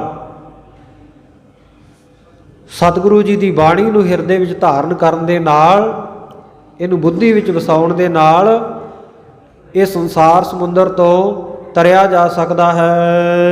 ਤਰਣੀ ਬਿਗਨ ਸਿੰਧ ਦੇ ਸ਼ਰਣੀ, ਔਰ ਜਿਹੜਾ ਵਿਘਨਾ ਰੂਪੀ ਸਿੰਧ ਕਹੀਏ ਸਮੁੰਦਰ ਹੈ, ਜਿਹੜਾ ਇਸ ਬਾਣੀ ਦੀ ਸ਼ਰਣੀ ਆ ਗਿਆ, ਇਸ ਬਾਣੀ ਦੇ ਚਰਨਾਂ ਵਿੱਚ ਆ ਗਿਆ, ਮੱਥਾ ਟੇਕਣ ਲੱਗਿਆ, ਭਾਵਨਾ ਦੇ ਨਾਲ ਅਰਦਾਸ ਕੀਤੀ, ਉਹਦੇ ਵਾਸਤੇ ਇਹ ਸੰਸਾਰ ਸਮੁੰਦਰ ਦੇ ਵਿਘਨਾਂ ਤੋਂ ਪਾਰ ਕਰਾਉਣ ਵਾਸਤੇ ਜਿਹੜੀ ਬਾਣੀ ਹੈ ਨਾ, ਇਹ ਤਰਣੀ ਵੱਤ ਹੈ। ਤਰਣੀ ਨਾਮ ਕਿਸ਼ਤੀ ਦਾ, ਬੇੜੀ ਦਾ, ਨੌਕਾ ਦਾ। ਇਹ ਨੌਕਾ ਬੇੜੀ ਜਾਂ ਕਿਸ਼ਤੀ ਦੀ ਤਰ੍ਹਾਂ ਪਾਰ ਕਰਨ ਵਾਲੀ ਹੈ ਬਾਣੀ। ਸਰ ਨੀਰਜ ਦੁਖ ਦ੍ਰਿਗ ਆਦਰਣੀ, ਹਾਂ, ਸਰ ਕਹੀਏ ਸਹਿਤ, ਤੇ ਨੀਰਜ, ਨੀਰ ਨਾਮ ਹੈ ਜਲ ਦਾ, ਪਾਣੀ ਦਾ, ਤੇ ਜਾ ਨਾਮ ਹੈ ਜਨਮ ਲੈਣ ਦਾ। ਨੀਰ ਤੋਂ ਜਿਹਦਾ ਜਨਮ ਹੋਇਆ, ਨੀਰਜ ਭਾਵ ਕਮਲ, ਪਾਣੀ 'ਚ ਪੈਦਾ ਹੁੰਦਾ ਨਾ ਕਮਲ ਦਾ ਫੁੱਲ। ਸਰ ਨੀਰਜ ਦੁੱਤ, ਇਹ ਬਾਣੀ ਜਿਹੜੀ ਆ, ਜਿਵੇਂ ਪਾਣੀ ਕਮਲ ਦੇ ਵਿੱਚ ਖਿੜਦਾ, ਬੜਾ ਵਿਕਾਸ, ਬੜਾ ਖੇੜੇ ਵਿੱਚ ਹੁੰਦਾ, ਇਹ ਬਾਣੀ ਹੈ ਨਾ, ਜਿਹੜਾ ਇਸ ਬਾਣੀ ਨੂੰ ਮੰਨਦਾ, ਪੜ੍ਹਦਾ, ਉਹਨਾਂ ਦੇ ਮਨ ਨੂੰ ਵੀ ਕਮਲ ਵਾਂਗੂ ਖੇੜਾ ਦੇਣ ਵਾਲੀ ਹੈ, ਕਮਲ ਵਾਂਗੂ ਖੁਸ਼ੀਆਂ ਬਖਸ਼ਣ ਵਾਲੀ ਹੈ। ਜਿਵੇਂ ਕਮਲ ਖਿੜ ਜਾਂਦਾ, ਬਾਣੀ ਪੜ੍ਹਨ ਵਾਲਿਆਂ ਦਾ ਮਨ ਵੀ ਇਸੇ ਤਰ੍ਹਾਂ ਸ਼ੋਭਾ ਸਹਿਤ ਹੋ ਜਾਂਦਾ ਹੈ, ਕ੍ਰਾਂਤੀ ਸਹਿਤ ਹੋ ਜਾਂਦਾ ਹੈ, ਖੇੜੇ ਸਹਿਤ ਹੁੰਦਾ ਹੈ। ਔਰ ਦ੍ਰਿਗ ਆਦਰਨੀ, ਜਿਹੜੇ ਨੇਤਰ ਇਹ ਗੁਰੂ ਕੀ ਬਾਣੀ ਦੇ ਆ ਕੇ ਦਰਸ਼ਨ ਨਹੀਂ ਕਰਦੇ, ਜਿਨ੍ਹਾਂ ਦੇ ਭਾਗਾਂ ਵਿੱਚ ਨਹੀਂ ਹੈ, ਉਹ ਕਹਿੰਦੇ ਆਦਰਨੀ, ਉਹ ਆਦਰਯੋਗ ਨਹੀਂ ਹਨ, ਉਹਨਾਂ ਦਾ ਕੋਈ ਸਤਿਕਾਰ ਨਹੀਂ, ਉਹਨਾਂ ਦਾ ਕੋਈ ਮੁੱਲ ਨਹੀਂ। ਨੈਣ ਨਾ ਦੇਖੈ ਸਾਧ ਸੇ ਨੈਣ ਬਿਹਾਲਿਆ, ਉਹਨਾਂ ਦਾ ਕੋਈ ਚੰਗਾ ਹਾਲ ਥੋੜ੍ਹੀ ਹੈ, ਬੁਰੇ ਹਾਲ ਆ ਉਹਨਾਂ ਨੇਤਰਾਂ ਦੇ। ਤ੍ਰਿਗ ਤ੍ਰਿਕਾਰ ਆਖਿਆ ਸਤਿਗੁਰੂ ਨੇ ਬਾਣੀ ਦੇ ਵਿੱਚ, ਜਿਹੜੇ ਨੇਤਰ ਗੁਰੂ ਦੇ ਦੀਦਾਰ ਨਹੀਂ ਕਰਦੇ। ਤ੍ਰਿਗ ਨੇਤਰ ਗੁਰ ਦਰਸਨਾ ਵੇਖਿਆ ਪ੍ਰਿਯ ਤਰਣੀ, ਵੇਖਿਆ ਪਰ ਤਰਣੀ, ਪਰਾਏ ਰੂਪ ਨੂੰ ਤੱਕਦੇ ਆ, ਪਰ ਗੁਰੂ ਸਰੂਪ ਦੇ ਆ ਕੇ ਦਰਸ਼ਨ ਨਹੀਂ ਕਰਦੇ, ਗੁਰੂ ਸਰੂਪ ਨਹੀਂ ਜਾਣਦੇ ਸੰਗਤ ਵਿੱਚ। ਸਤਿਗੁਰ ਸੱਚੇ ਪਾਤਸ਼ਾਹ ਕਹਿੰਦੇ ਉਹਨਾਂ ਨੇਤਰਾਂ ਨੂੰ ਧਰਕਾਰ ਹੈ, ਉਹਨਾਂ ਦਾ ਕੋਈ ਆਦਰ ਸਤਿਕਾਰ ਨਹੀਂ। ਦਰਣੀ ਦੋਕਣ ਦਾਸ ਉਦਰਣੀ, ਔਰ ਇਸ ਪ੍ਰਕਾਰ ਜਿਹੜੇ ਦੋਸ਼ ਹਨ ਜਾਂ ਦੋਸ਼ਾਂ ਦੇ ਭਰੇ ਹੋਏ ਜਿਹੜੇ ਦੋਸ਼ੀ ਲੋਕ ਹੈ, ਦੁਖੀ ਲੋਕ ਹੈ, ਉਹਨਾਂ ਦੋਸ਼ਾਂ ਨੂੰ ਦਲਣ ਵਾਲੀ ਹੈ, ਨਾਸ਼ ਕਰਨ ਵਾਲੀ ਹੈ ਬਾਣੀ। ਔਰ ਦਾਸ ਉਦਾਹਰਣੀ, ਜਿਹੜੇ ਦਾਸ ਬਣ ਕੇ ਆਉਂਦੇ ਆ, ਸੇਵਾਦਾਰ ਬਣ ਕੇ ਆਉਂਦੇ ਆ, ਉਹਨਾਂ ਨੂੰ ਉਦਾਹਰਨ ਵਾਲੀ, ਪਾਰ ਕਰਨ ਵਾਲੀ ਹੈ ਬਾਣੀ। ਧਰਨੀ ਕਰੁਣਾ ਮੁਨੀਅਨ ਬਰਨੀ। ਔਰ ਇਹ ਬਾਣੀ ਜਿਹੜੀ ਹੈ ਧਰਨੀ ਕਰੁਣਾ, ਕਰੁਣਾ ਨਾਮ ਕਿਰਪਾ ਦਾ ਹੈ, ਕਿਰਪਾ ਨੂੰ ਧਾਰਨ ਕਰਨ ਵਾਲੀ ਹੈ, ਕਿਰਪਾ ਧਾਰਦੀ ਹੈ ਜਿਹੜਾ ਬੰਦਾ ਬਾਣੀ ਉੱਤੇ ਸ਼ਰਧਾ ਭਾਵਨਾ ਲਿਆਉਂਦਾ। ਗੁਣੀਅਨ ਵਰਨੀ, ਗੁਣੀ ਜਨਾਂ ਨੇ ਵਰਣਨ ਕੀਤੀ ਹੈ, ਐਵੇਂ ਨਹੀਂ ਉੱਠ ਕੇ ਕਿਸੇ ਨੇ ਕਵਿਤਾ ਲਿਖ ਦਿੱਤੀ। ਇਹ ਜਿਹੜੇ ਗੁਣੀ ਜਨ ਸਨ, ਮਹਾਂਪੁਰਖ ਸਨ, ਇਹ ਬਾਣੀ ਮਹਾਂਪੁਰਖ ਕੀ ਨਿਜ ਘਰ ਵਾਸਾ ਹੋਏ, ਨਿਰਮਲ ਹਿਰਦਿਆਂ ਦੇ ਵਿੱਚ ਆਈ, ਉਹਨਾਂ ਨੇ ਇਸ ਬਾਣੀ ਦਾ ਵਰਣਨ ਕੀਤਾ। ਜਾਂ ਜਿਹੜੇ ਇਸ ਬਾਣੀ ਦਾ ਹੁਣ ਵੀ ਵਰਣਨ ਕਰਦੇ ਹੈ, ਇਹ ਬਾਣੀ ਦੀ ਵਿਆਖਿਆ ਕਰਦੇ ਹੈ, ਇਹ ਬਾਣੀ ਨੂੰ ਪੜ੍ਹਦੇ ਹੈ, ਇਹਨੂੰ ਸੁਣਦੇ ਹੈ, ਇਸ ਬਾਣੀ ਨੂੰ ਵਿਚਾਰਦੇ ਹੈ, ਉਹਨਾਂ ਨੂੰ ਵੀ ਗੁਣੀ ਜਨ ਬਣਾ ਦਿੰਦੀ ਹੈ। ਬਰਨੀ ਕੁੰਦ ਇੰਦ ਆਪਰਨੀ। ਇਸੇ ਤਰ੍ਹਾਂ ਵਰਨ ਨਾਮ ਹੈ ਰੰਗ ਦਾ, ਕੁੰਦ ਨਾਮ ਹੈ ਫੁੱਲ ਦਾ। ਇਹਨੂੰ ਸਾਧ ਸੰਤ ਕਹਿੰਦੇ ਆ, ਕੁੰਦ ਕਹਿੰਦੇ ਆ ਮਰਤਬਾਨ ਦਾ ਫੁੱਲ। ਜਿਵੇਂ ਚੰਬੇ ਦਾ ਫੁੱਲ ਚਿੱਟੇ ਰੰਗ ਦਾ ਹੁੰਦਾ ਨਾ, ਇਸੇ ਤਰ੍ਹਾਂ ਇੱਕ ਮਰਤਬਾਨ ਦਾ ਫੁੱਲ ਹੁੰਦਾ, ਬਹੁਤ ਸਵੱਛ ਉਜਲਾ ਚਿੱਟਾ ਹੁੰਦਾ। ਇਹ ਬਾਣੀ ਕੈਸੀ ਨਿਰਮਲ ਹੈ, ਕਹਿੰਦੇ ਮਰਤਬਾਨ ਦੇ ਫੁੱਲ ਦੀ ਤਰ੍ਹਾਂ ਸਵੱਛ ਉਜਲਾ ਰੂਪ ਹੈ ਇਹ ਬਾਣੀ ਦਾ। ਇੰਦ ਆਭਰਨੀ, ਇੰਦ ਨਾਮ ਚੰਦਰਮਾ ਦਾ। ਔਰ ਚੰਦਰਮਾ ਨੂੰ ਗਿਣਿਆ ਜਾਂਦਾ ਵੀ ਬੜੀ ਸ਼ੋਭਾ, ਬੜਾ ਸੁੰਦਰ ਹੈ। ਪਰ ਇਹ ਬਾਣੀ ਹੈ ਜਿਹੜੀ ਇੰਦ ਆਭਰਨੀ, ਇਹ ਤੇ ਇੰਦ ਦਾ, ਚੰਦਰਮਾ ਦਾ ਵੀ ਗਹਿਣਾ ਹੈ, ਚੰਦਰਮਾ ਨੂੰ ਵੀ ਸ਼ੋਭਾ ਬਖਸ਼ਣ ਵਾਲੀ ਹੈ।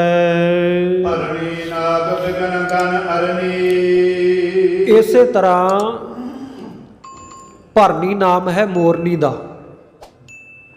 ਨਾਗ ਬਿਗਨ ਗਨ ਅਰਨੀ, ਅਰਨੀ ਕਹੀਏ ਵੈਰੀ, ਅਰ ਵੈਰੀ।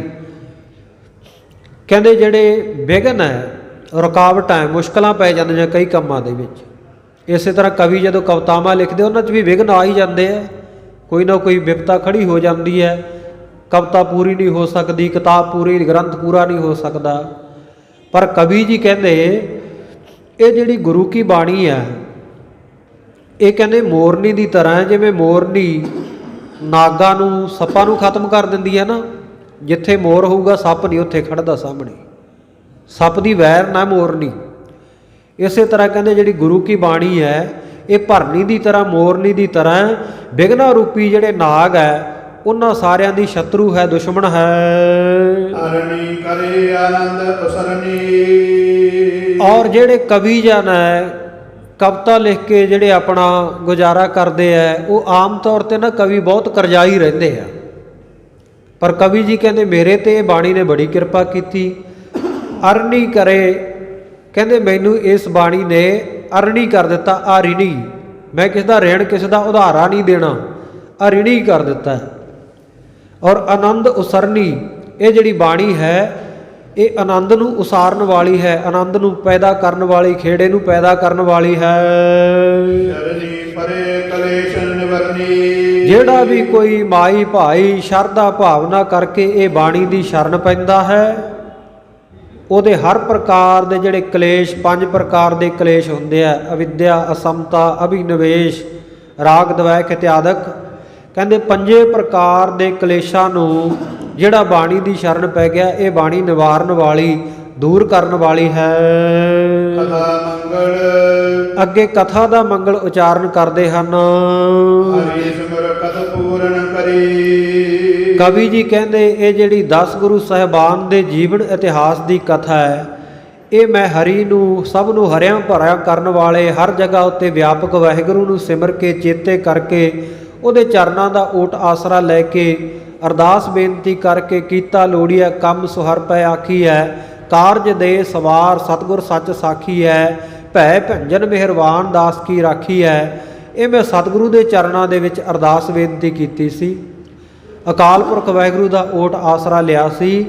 ਉਹ ਵਾਹਿਗੁਰੂ ਨੂੰ ਸਿਮਰ ਕੇ, ਅਕਾਲ ਪੁਰਖ ਵਾਹਿਗੁਰੂ ਨੂੰ ਧਿਆ ਕੇ, ਇਹ ਜਿਹੜੀ ਸਾਰੀ ਕਥਾ ਹੈ ਗੁਰੂ ਸਾਹਿਬਾਨਾਂ ਦਾ, 10 ਦਾ ਇਤਿਹਾਸ ਹੈ, ਇਸ ਨੂੰ ਮੈਂ ਪੂਰਿਆਂ ਕੀਤਾ ਹੈ। ਕਰੀ ਕਲਪ ਕੋ ਬਾਗਨ ਕਰੀ। ਔਰ ਕਰੀ ਨਾਮ ਹਥਣੀ ਦਾ ਹੈ, ਕਲੁਖ ਨਾਮ ਹੈ ਪਾਪਾਂ ਦਾ। ਪਾਪਾਂ ਰੂਪੀ ਜਿਹੜੀ ਹਥਣੀ ਹੈ ਉਹਦੇ ਉੱਤੇ ਜਿਵੇਂ ਬਾਗਣ ਸ਼ੇਰਨੀ ਹੈ ਨਾ, ਉਹ ਟੁੱਟ ਕੇ ਪੈਂਦੀ ਹੈ ਹਥਣੀ ਦੇ ਉੱਤੇ, ਸ਼ੇਰ ਹਥਣੀਆਂ ਦੇ ਉੱਤੇ ਟੁੱਟ ਕੇ ਪੈ ਜਾਂਦਾ।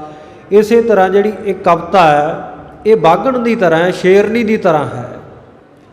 ਜਿੰਨੇ ਪਾਪਾਂ ਰੂਪ ਹਾਥੀ ਹਥਣੀਆਂ ਉਹਨਾਂ ਸਭਨਾਂ ਦੇ ਉੱਤੇ ਟੁੱਟ ਕੇ ਪੈਣ ਵਾਲੀ, ਸਭ ਪ੍ਰਕਾਰ ਦੇ ਪਾਪਾਂ ਦੁੱਖਾਂ ਨੂੰ ਦੂਰ ਕਰਨ ਵਾਲੀ ਹੈ। ਹਰੀ ਭਈ ਜਨ ਮੁਕਤਾ ਲਰੀ। ਔਰ ਕਹਿੰਦੇ ਇਹ ਕਥਾ ਕਹਿੰਦੇ ਮੈਂ ਇਉਂ ਖੜੀ ਕਰ ਦਿੱਤੀ ਹੈ ਜਿਵੇਂ ਮੁਕਤਾ ਲੜੀ, ਜਿਵੇਂ ਮੋਤੀਆਂ ਦੀ ਲੜੀ ਪਰੋਈ ਹੁੰਦੀ ਹੈ। ਐਂ ਕੱਲਾ ਕੱਲਾ ਛੰਦ, ਕੱਲਾ ਕੱਲਾ ਅਧਿਆਏ, ਕੱਲਾ ਕੱਲਾ ਭਾਗ, 14 ਜਿਲਦਾਂ ਕਵੀ ਜੀ ਕਹਿੰਦੇ ਵਾਹਿਗੁਰੂ ਦੀ ਕਿਰਪਾ ਦੇ ਨਾਲ ਕਹਿੰਦੇ ਮੈਂ ਇਹ ਸਾਰੀ ਕਵਿਤਾ ਜਿਹੜੀ ਬੜੀ ਖਰੀ, ਬੜੇ ਸੋਹਣੇ ਤਰੀਕੇ ਦੇ ਨਾਲ ਲਿਖ ਦਿੱਤੀ ਹੈ। ਲਰੀ ਕੁਮਤ ਸੋ ਤੂਰਨ ਹਰੀ। ਔਰ ਜਿਹੜੇ ਵੀ ਇਸ ਕਥਾ ਨੂੰ ਪੜ੍ਹਨਗੇ, ਸੁਣਦੇ ਐ, ਵਿਚਾਰਦੇ ਐ, ਕਵੀ ਜੀ ਕਹਿੰਦੇ ਲਰੀ ਕੁਮਤ ਸੋ ਤੂਰਨ ਹਰੀ। ਕਹਿੰਦੇ ਕੁਮਤ ਦੇ ਨਾਲ, ਭੈੜੀ ਮੱਤ ਦੇ ਨਾਲ, ਖੋਟੀ ਮੱਤ ਦੇ ਨਾਲ ਲੜਨ ਵਾਲੀ ਹੈ। ਲੜ ਕੇ ਭੈੜੀ ਮੱਤ ਦੇ ਨਾਲ ਜਿਹੜਾ ਬੰਦਾ ਕਥਾ ਸੁਣਦਾ ਰਿਹਾ, ਰੋਜ਼ ਕਥਾ ਸੁਣੇ, ਸਤਿਗੁਰੂ ਦੀ ਮਹਿਮਾ ਸੁਣਦਾ ਹੈ, ਉਹਦੀ ਜਿਹੜੀ ਮਾੜੀ ਮੱਤ ਆ ਨਾ, ਫਿਰ ਗੁਰੂ ਕੀ ਕਥਾ ਉਹਦੇ ਨਾਲ ਲੜ ਲੜ ਕੇ ਉਹਦੀ ਮੱਤ ਨੂੰ ਸਵਾਰ ਦਿੰਦੀ ਹੈ, ਉਹਨੂੰ ਠੀਕ ਕਰ ਦਿੰਦੀ ਹੈ, ਮਾੜੀ ਮੱਤ ਨੂੰ ਨਾਸ਼ ਕਰ ਦਿੰਦੀ ਹੈ ਬਹੁਤ ਜਲਦ ਹੀ। ਗੁਰੂ ਗੁਰ ਅਵਤਾਰ ਮੰਗਲ। ਅੱਗੇ ਆਪਣਾ ਇਸ਼ਟਾ ਭਾਵ ਜਣਾਉਂਦੇ ਹੋਏ ਕਵੀ ਜੀ, ਕਿਉਂਕਿ ਗੁਰੂ ਕੇ ਸਿੱਖ ਹਨ, ਇਸ ਕਰਕੇ 10 ਪਾਤਸ਼ਾਹੀਆਂ ਦੇ ਮੰਗਲ ਲੜੀਵਾਰ ਉਚਾਰਨ ਕਰ ਰਹੇ ਹਨ। ਪਾਰ ਬ੍ਰਹਮ ਕੇ ਗੁਰ ਅਵਤਾਰ। ਕਵੀ ਜੀ ਕਹਿ ਰਹੇ ਨੇ ਕਿ ਜਿੰਨੇ ਇਹ 10 ਗੁਰ ਅਵਤਾਰ ਹੋਏ ਹਨ, ਧੰਨ ਗੁਰੂ ਨਾਨਕ ਦੇਵ ਮਹਾਰਾਜ ਸੱਚੇ ਪਾਤਸ਼ਾਹ ਜੀ ਤੋਂ ਲੈ ਕਰਕੇ ਧੰਨ ਗੁਰੂ ਗੋਬਿੰਦ ਸਿੰਘ ਸਾਹਿਬ ਮਹਾਰਾਜ ਜੀ ਤੱਕ, ਇਹ ਕਿਸੇ ਦੇਵੀ ਦੇਵਤੇ ਦੇ ਅਵਤਾਰ ਨਹੀਂ, ਕਿਉਂਕਿ 24 ਅਵਤਾਰ ਵਿਸ਼ਨੂੰ ਜੀ ਦੇ ਮੰਨੇ ਗਏ ਆ। 10 ਉਹਨਾਂ ਵਿੱਚੋਂ ਪ੍ਰਮੁੱਖ ਅਵਤਾਰ ਹੈ, ਤੇ ਬਾਕੀ ਦੇ ਜਿਹੜੇ 14 ਅਵਤਾਰ ਉਹ ਸਾਧ ਸੰਗਤ ਜੀ ਗੌਣ ਅਵਤਾਰ ਮੰਨੇ ਗਏ ਆ। ਕੁੱਲ 24 ਅਵਤਾਰਾਂ ਦੀ 24 ਅਵਤਾਰਾਂ ਦੀ ਕਥਾ ਆਉਂਦੀ ਹੈ। ਜਿਵੇਂ ਭਗਵਾਨ ਰਾਮਚੰਦਰ ਜੀ, ਕ੍ਰਿਸ਼ਨ ਜੀ, ਇਸੇ ਤਰ੍ਹਾਂ ਬਾਵਨ ਜੀ ਇਤਿਆਦਿਕ ਜਿਹੜੇ, ਬੋਧ ਜੀ ਇਤਿਆਦਿਕ ਜਿਹੜੇ ਅਵਤਾਰ ਹੋਏ ਆ, ਇਹ ਸਾਰੇ ਵਿਸ਼ਨੂੰ ਭਗਵਾਨ ਦੇ ਅਵਤਾਰ ਹੋਏ ਆ, ਦੇਵਤਿਆਂ ਦੇ ਅਵਤਾਰ ਹੈ। ਪਰ ਗੁਰੂ ਸਾਹਿਬ ਕਿਸੇ ਦੇਵੀ ਦੇਵਤੇ ਦੇ ਅਵਤਾਰ ਨਹੀਂ। ਕਵੀ ਜੀ ਨੇ ਬਿਲਕੁਲ ਸਪਸ਼ਟ ਕੀਤਾ, ਪਾਰ ਬ੍ਰਹਮ ਕੇ ਗੁਰ ਅਵਤਾਰ। ਗੁਰੂ ਸਾਹਿਬਾਨ ਪਾਰ ਬ੍ਰਹਮ ਪਰਮੇਸ਼ਰ ਦੇ ਅਵਤਾਰ ਹੈ। ਜੋਤ ਰੂਪ ਹਰ ਆਪ ਗੁਰੂ ਨਾਨਕ ਕਹਾਇਓ, ਤਾਤੇ ਅੰਗਦ ਭਇਓ, ਤਤ ਸਿਓ ਤਤ ਮਿਲਾਇਓ। ਸਤਿਗੁਰੂ ਨਾਨਕ ਦੇਵ ਮਹਾਰਾਜ ਪਾਰ ਬ੍ਰਹਮ ਪਰਮੇਸ਼ਰ ਦੀ ਜੋਤ ਹਨ। ਕਿਸੇ ਅਵਤਾਰ ਦੇ, ਕਿਸੇ ਦੇਵੀ ਦੇਵਤੇ ਦੇ ਸਾਧ ਸੰਗਤ ਜੀ ਅਵਤਾਰ ਨਹੀਂ ਉਹਨਾਂ ਨੇ ਧਾਰਨ ਕੀਤਾ। ਪਾਰਮ ਬ੍ਰਹਮ ਪਰਮੇਸ਼ਰ ਆਪ 10 ਪਾਤਸ਼ਾਹੀਆਂ ਦੇ ਰੂਪ ਦੇ ਵਿੱਚ ਇਸ ਧਰਤੀ ਉੱਤੇ ਆਏ ਹਨ। ਇਸ ਕਰਕੇ ਕਵੀ ਜੀ ਕਹਿ ਰਹੇ ਆ, ਪਾਰ ਬ੍ਰਹਮ ਕੇ ਗੁਰ ਅਵਤਾਰ। 10 ਹੀ ਗੁਰੂ ਸਾਹਿਬਾਨ ਇਹ ਸਾਧ ਸੰਗਤ ਜੀ ਪਾਰ ਬ੍ਰਹਮ ਪਰਮੇਸ਼ਰ ਦੇ ਹੀ ਅਵਤਾਰ ਹਨ। ਕਾਰਨ ਜਿਤ ਜਗ ਭਗਤ ਉਦਾਰ। ਔਰ ਇਸ ਸੰਸਾਰ ਨੂੰ ਤਾਰਨ ਦੇ ਵਾਸਤੇ ਸਤਿਗੁਰੂ ਸੱਚੇ ਪਾਤਸ਼ਾਹ ਜੀ ਜਗ ਤਾਰਨ ਕੋ ਅਵਤਾਰ ਬਣਾਇਓ।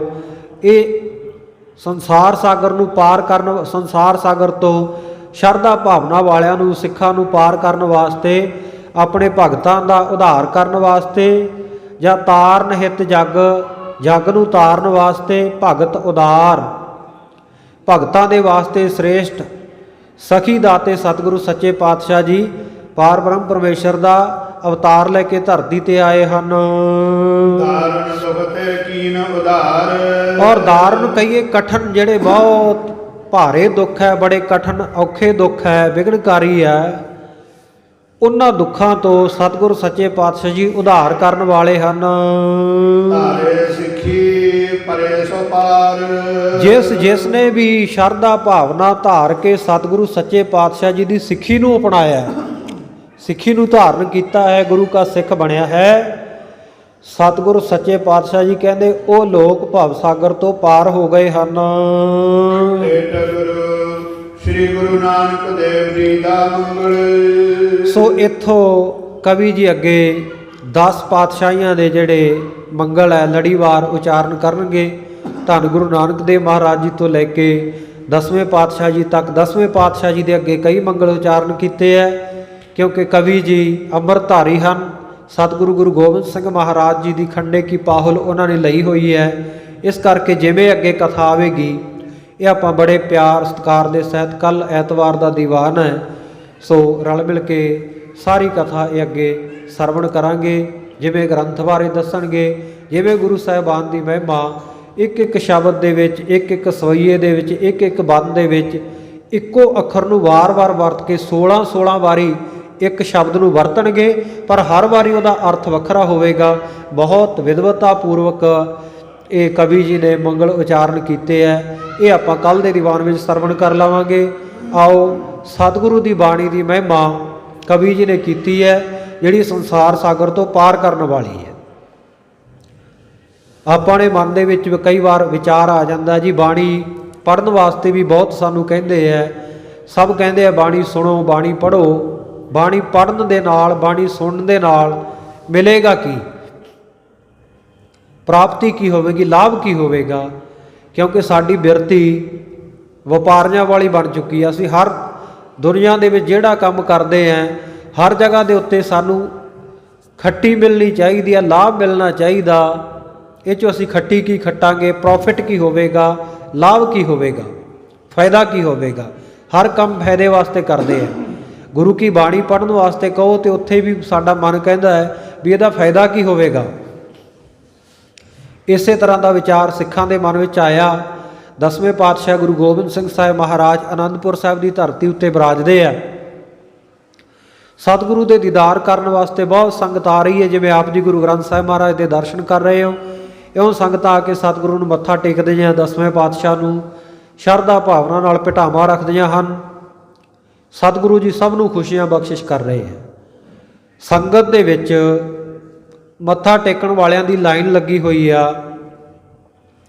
ਬ੍ਰਹਮਾ ਦਾ ਪੁੱਤਰ ਨਾਰਦ, ਜਿਹੜਾ ਸਾਧ ਸੰਗਤ ਜੀ ਦਾ ਸੁਭਾਅ ਹੈ ਵੀ ਉਹ ਘੁੰਮਦਾ ਹੀ ਰਹਿੰਦਾ, ਕਦੇ ਕਿਸੇ ਪੁਰੀ ਵਿੱਚ, ਕਦੇ ਕਿਸੇ ਪੁਰੀ ਵਿੱਚ, ਹੱਥ ਵਿੱਚ ਵੀਣਾ ਉਹਦੇ, ਉਹ ਤੰਤੀ ਸਾਜ਼, ਉਹਦੇ ਨਾਲ ਸਾਧ ਸੰਗਤ ਉਹ ਕੀਰਤਨ ਭਗਤੀ ਕਰਦਾ, ਇੱਕ ਹੱਥ ਵਿੱਚ ਖੜਤਾਲਾਂ ਫੜੀਆਂ ਹੋਈਆਂ, ਨਾਰਾਇਣ ਨਾਰਾਇਣ ਕਰਦਾ ਰਹਿੰਦਾ। ਜਦੋਂ ਉਹਨੇ ਦੇਖਿਆ ਕਿ ਅਨੰਦਪੁਰ ਸਾਹਿਬ ਵਿੱਚ ਬਹੁਤ ਰੌਣਕਾਂ ਲੱਗੀਆਂ ਹੋਈਆਂ,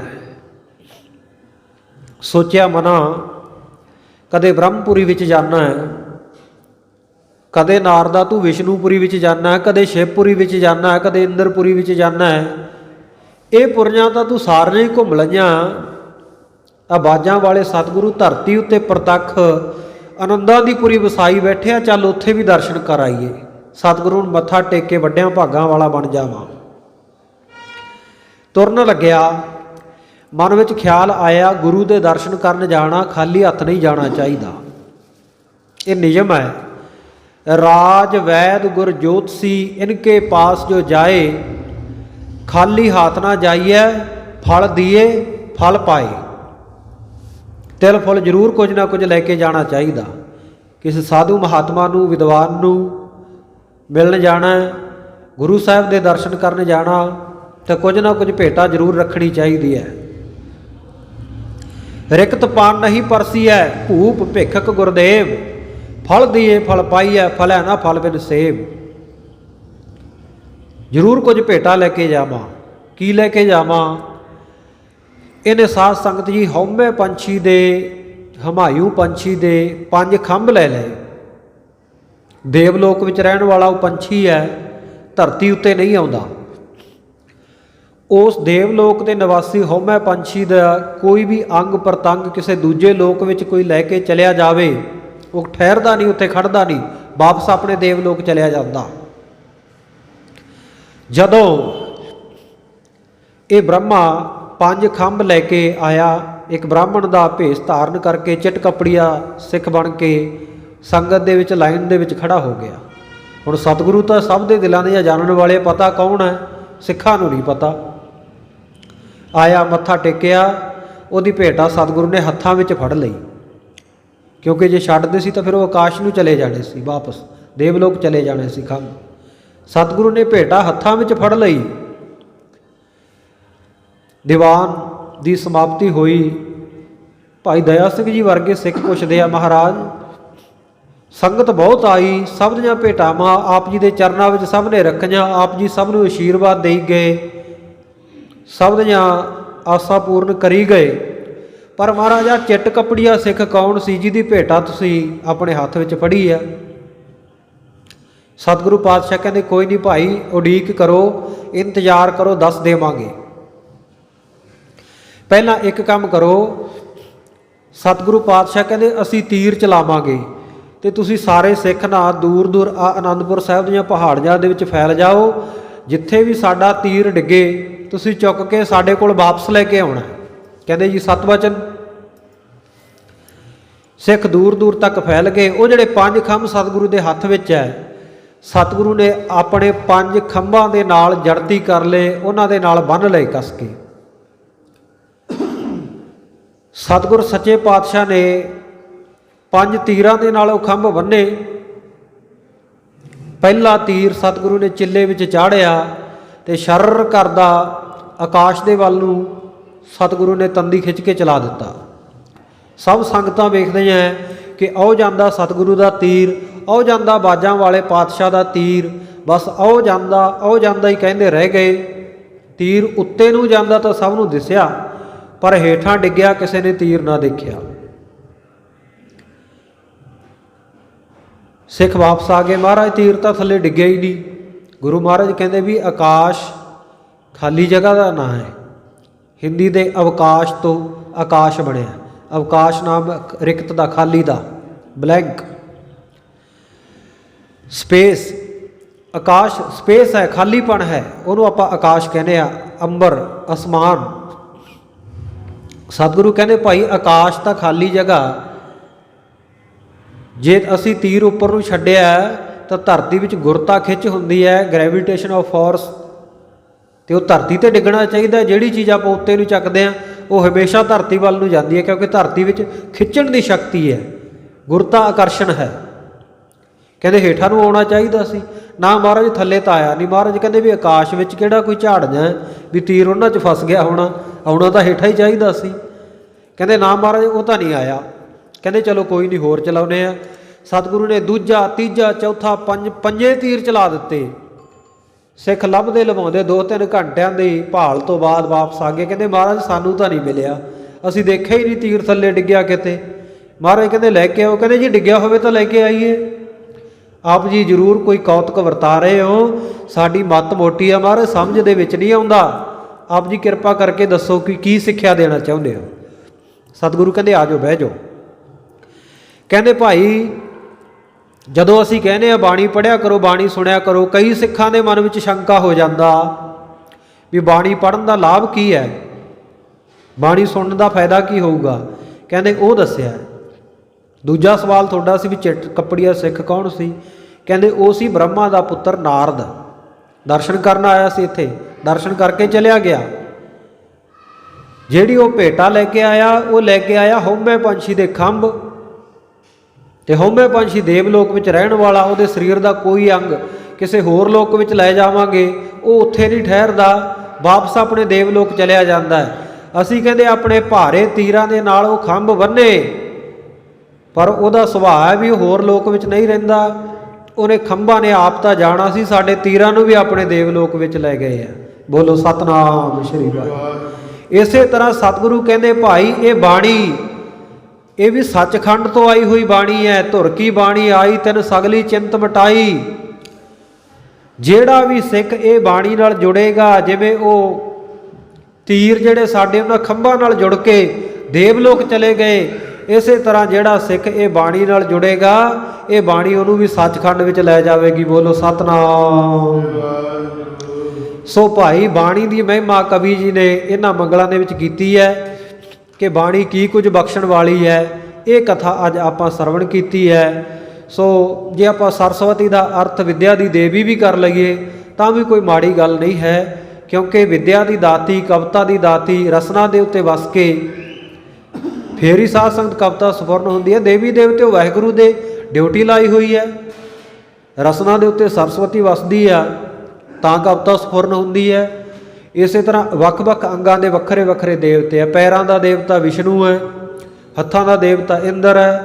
ਇਸੇ ਤਰ੍ਹਾਂ ਵੱਖ-ਵੱਖ ਸਰੀਰ ਦੇ ਅੰਗਾਂ ਦੇ ਦੇਵਤੇ ਹੈ। ਉਹਨਾਂ ਦੀ ਡਿਊਟੀ ਲਾਈ ਹੈ ਵਾਹਿਗੁਰੂ ਨੇ, ਉਹਨਾਂ ਨੂੰ ਪ੍ਰਕਾਸ਼ਣ ਦੀ, ਉਹਨਾਂ ਨੂੰ ਚਲਾਉਣ ਦੀ। ਤੇ ਕਵੀ ਜੀ ਨੇ ਇੱਥੇ ਕਵੀਆਂ ਦੀ ਮਰਿਆਦਾ ਦੇ ਮੁਤਾਬਕ ਸਰਸਵਤੀ ਦਾ, ਵਿਦਿਆ ਦੀ ਦਾਤੀ ਦਾ ਮੰਗਲ ਕੀਤਾ। ਔਰ ਆਪਾਂ ਸੰਪਰਦਾਈ ਜਿਹੜੇ ਅਰਥ ਕਰਦੇ ਹਾਂ ਟਕਸਾਲਾਂ ਦੇ ਵਿੱਚ, ਉਸ ਦੇ ਮੁਤਾਬਕ ਕਵੀ ਜੀ ਨੇ ਬਾਣੀ ਦਾ ਮੰਗਲ ਕੀਤਾ ਹੈ। ਸੋ ਆਪਾਂ ਬਾਣੀ ਦੇ ਮੰਗਲ ਅੱਜ ਸਰਵਣ ਕੀਤੇ ਹੈ। ਗੁਰੂ ਸਾਹਿਬਾਨਾਂ ਦੇ ਮੰਗਲ ਜਿਵੇਂ ਕਰਨਗੇ, ਇਹ ਕੱਲ੍ਹ ਦੀ ਕਥਾ ਦੇ ਵਿੱਚ ਆਪਾਂ ਰਲ ਮਿਲ ਕੇ ਸਰਵਣ ਕਰਾਂਗੇ, ਵਿਚਾਰਾਂਗੇ। ਕਥਾ ਵਿਚਾਰ ਦੌਰਾਨ ਹੋਈਆਂ ਭੁੱਲਾਂ ਦੀ ਖਿਮਾ। ਆਓ ਸਮਾਪਤੀ ਦੀਆਂ ਤੁਕਾਂ ਪੜ੍ਹ ਕੇ ਅਰਦਾਸ ਵਿੱਚ ਹਾਜ਼ਰ ਹੋਈਏ ਜੀ। ਤਾਰਨ ਦੁਖ ਤੇ ਕੀਨ ਉਧਾਰ, ਧਾਰੇ ਸਿੱਖੀ ਪਰੇ ਸੋ ਪਾਰ। ਵਾਹਿਗੁਰੂ ਜੀ ਕਾ ਖਾਲਸਾ, ਵਾਹਿਗੁਰੂ ਜੀ ਕੀ ਫਤਿਹ।